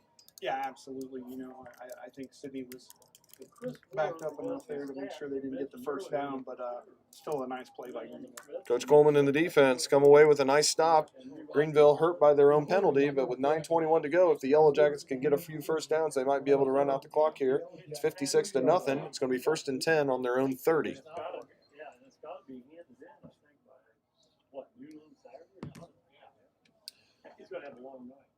Donovan Johnson going to take the snaps again. Jason Malveaux is going to be in the backfield. Yellow Jackets. A bit of confusion here. I don't know if they're going to get it all. Yellow Jackets have no more timeouts. Donovan Johnson does get the play off. He's going to keep it after a fake to Malveaux. He'll work up across the 30-yard line as Greenville looks like they are starting to rotate some guys in as well on defense. That's going to be a 4-yard gain, 2nd and 6. Nice job by Donovan Johnson there, being aware of time was running down and being ready to snap it as soon as the receiver got set. That's a great point. Sid Johnson, their starting quarterback, did a tremendous job. Well, now that we got some substitutes in there, let's talk about some of the starters for the Jackets. Really big game for E.J. Davis with 4 touchdowns, Avante Martin with 2 touchdown catches. But let's talk about Sid Johnson. Boy, he did a really nice job tonight of controlling the game. Oh, yeah. I mean, just did everything you would ask of him. Got the ball to the people that he needed to get it to as playmakers, and just let them do the work. Johnson keeps it again. He's going to lose a yard on the play, so it's going to bring up 3rd and 7 from the 33-yard line.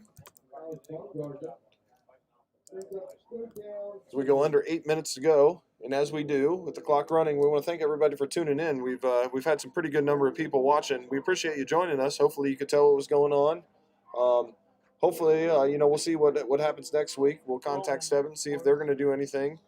Or maybe we can go down there and do it if they have enough room for us and the access that we need. But we'll certainly be back in 2 weeks when we're at home, the Yellow Jackets, for week 3. There's a snap. Don't know if Sidney was quite set, and they were not. We're going to get a false start penalty on the Jackets. That's going to bring up 3rd and 12. Yeah, and these are mistakes, you never want to see them, but unfortunately with some young guys and some guys that haven't seen varsity action before, you're going to have these, and it's a great time to work on for the future. It's also a good way to run out the clock. If you keep getting penalties and the clock's running, Absolutely. That's That's part of the strategy here. it's another minute off the clock. So 3rd and 12 from the 28-yard line. Is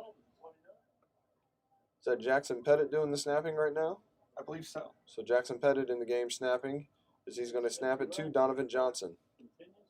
And Jackson's done a nice job on defense. Absolutely. So is the whole defensive line. Johnson looking to throw. It's going to go through the hands of number 10, Jai Wheeler. It's going to fall to the ground. That'll be incomplete. Bring up 4th and 12. Another stop for Greenville. No matter how you cut it, their defense has done a nice job here in the second half. So this time Davidson comes on. He has 1 punt, and then the other one, we had a mishap on the snap, and it fell to the ground. We'll see if the Yellow Jackets get 11 guys out there on the field. Cameron Fletcher's played some. Yeah, it's always important to have a coach up in the box at this point, making sure you got 11 out there so that you don't get a penalty on you or end up with a guy short. Davidson took his right-handed glove off this time, and he catches the punt just fine. This one's going to go out of bounds, it looks like. Nope, it's going to stay in bounds now, bounce out of bounds near midfield. It's going to be 1st and 10 for Greenville. Good starting field position as they try to put their first points of the year on the scoreboard. It's kind of tough. You don't see it coming. They're going to spot it at the 49-yard line, Greenville's own 49-yard line. And we'll see if the Yellow Jackets can preserve the shutout or if Greenville can punch one in. They send Hayden Bush back out after his nice completion. Looks like they're starting offense. They're going to have DJ Zimmer as a tight end to the right and a wing right with Sharp. Pitch is going to go to number 23, Connor Mills. He's going to work across midfield down to the 45-yard line. It's going to be a gain of 6. That'll bring up 2nd and 4 from the 45-yard line. something just entered my mind at the end of the game. You know how Yeah, it's nice to hear some different names out there right now. See guys getting their first varsity action. It's just exciting for some of those kids. Nothing like playing on Friday night. We go under 5 minutes to go, 4:57. Snap's going to come back to Bush. He's going to hand it off once again to Mills. Mills is going to work close to a first down. He's going to be taken down by Connor Lindeman, along with number 16, which is Zane Klein, getting in on the tackle. It's going to bring up 3rd and short. We're going to call it 3rd and 2 from the 43-yard line. Greenville breaks the huddle quickly. 4:27 to go in the ball game. Zimmer tight end left. Handoff's going to go to Mills again. He's gotten a lot of work here in the second half and all game, and he breaks free. Mills down inside the 30, near the 25. Greenville finally sprung one on a left tackle play right there. Left off tackle play, excuse me. That'll go down to the 26-yard line. Nice gain there by the Wave. Yeah, they would get to the edge and had some room to rumble there. 1st and 10 on the 26-yard line, under 4 minutes to go, 3:57. Bush has trips right. He takes the snap. He's going to throw a bubble screen out there to Bryant, just a little bit ahead of him. Nice play there by Zane Klein as he was rallying to the football. Ball falls incomplete. That's going to bring up a 2nd and 10 on the 26. Yeah, and you got to be careful there for Greenville. You know, those swing passes, if they're thrown behind the line of scrimmage, anybody can pick that up and go the other way with it.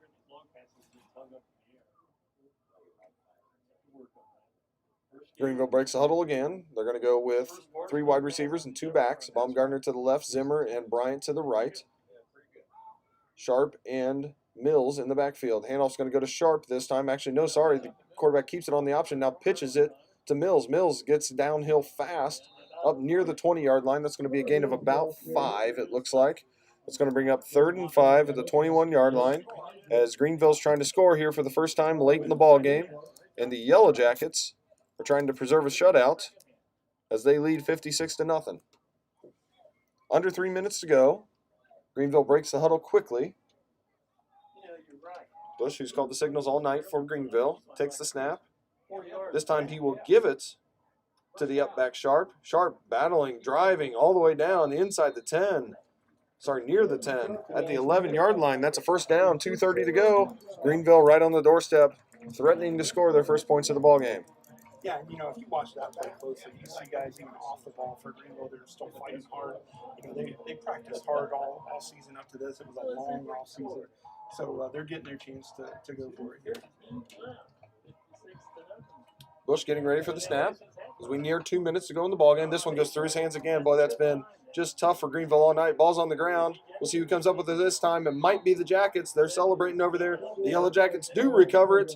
They'll take over at the Greenville 26-yard line, and I'm sure that's something that Greenville's going to work. Boy, that's killed a lot of drives for them tonight. Yeah, that play kind of signifies the way the whole nights went for them. Even when they do get something going, they're just not able to finish it. And hopefully they can get those things cleaned up and have some success here next week.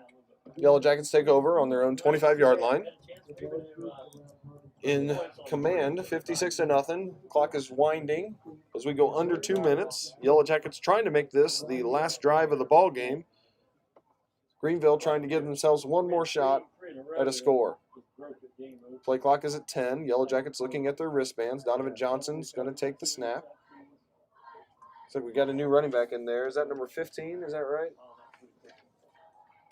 It is. That's Nick Spriggs, but Donovan Johnson keeps it. He's going to gain a yard out to the 26-yard line. That'll bring up 2nd and 9. The clock continues to run, as it has all half.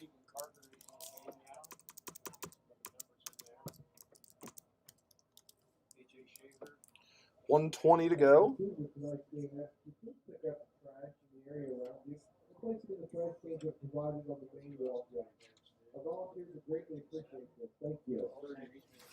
This is a good time to point out, just how much the facilities have improved here at Greenville over the last 4 or 5 years. They've done a great job with the complex, and I know it's only going to improve as they go forward. Yeah, I know they even have plans to make it even better. That is exciting. Looks like a little bit of a mix-up in the backfield. Johnson's going to keep it, and he's plowing forward. Really nice run there by Donovan Johnson. He's going to get up to the 30-yard line. That's going to be a gain of about 4, and that might be the last. Nope, we're going to have to run one more play. So that's going to bring up 3rd and 5 at the 30. Yeah, and that's where under the old rules, the ball, the 25-second clock didn't start till the ball was placed, but with the new rules, that's not in effect. That's correct. So one more snap for the Yellow Jackets, and that'll do things here. We'll see if Johnson keeps it or if he hands it off to Spriggs.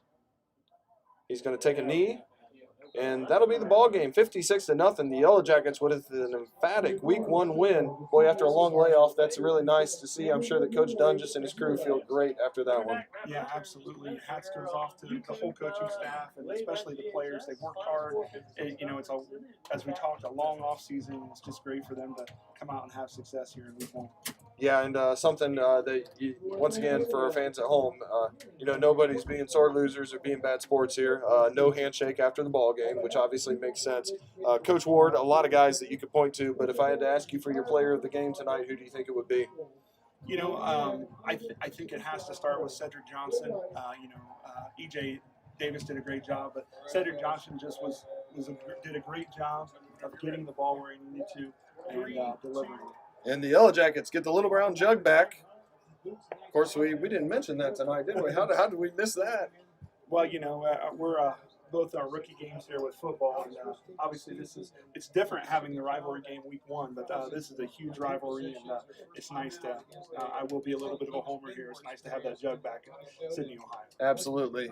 Yellow Jackets impressive in all 3 phases of the game. A couple of mishaps there in the second half, but impressive offensively, defensively, and on special teams. And that you can.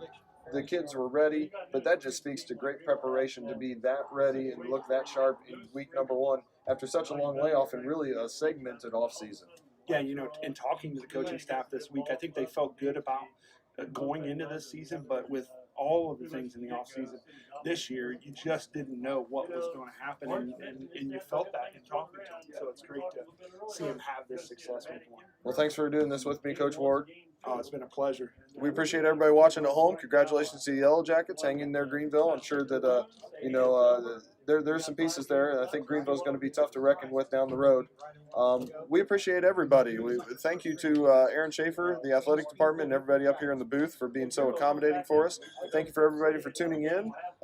We hope you enjoyed it. Hopefully we'll be back next week. We'll see Yellow Jackets with an impressive Week 1 victory, 56-0. This is Greg Snyder along with Mike Ward. Thanks again, everybody, for watching.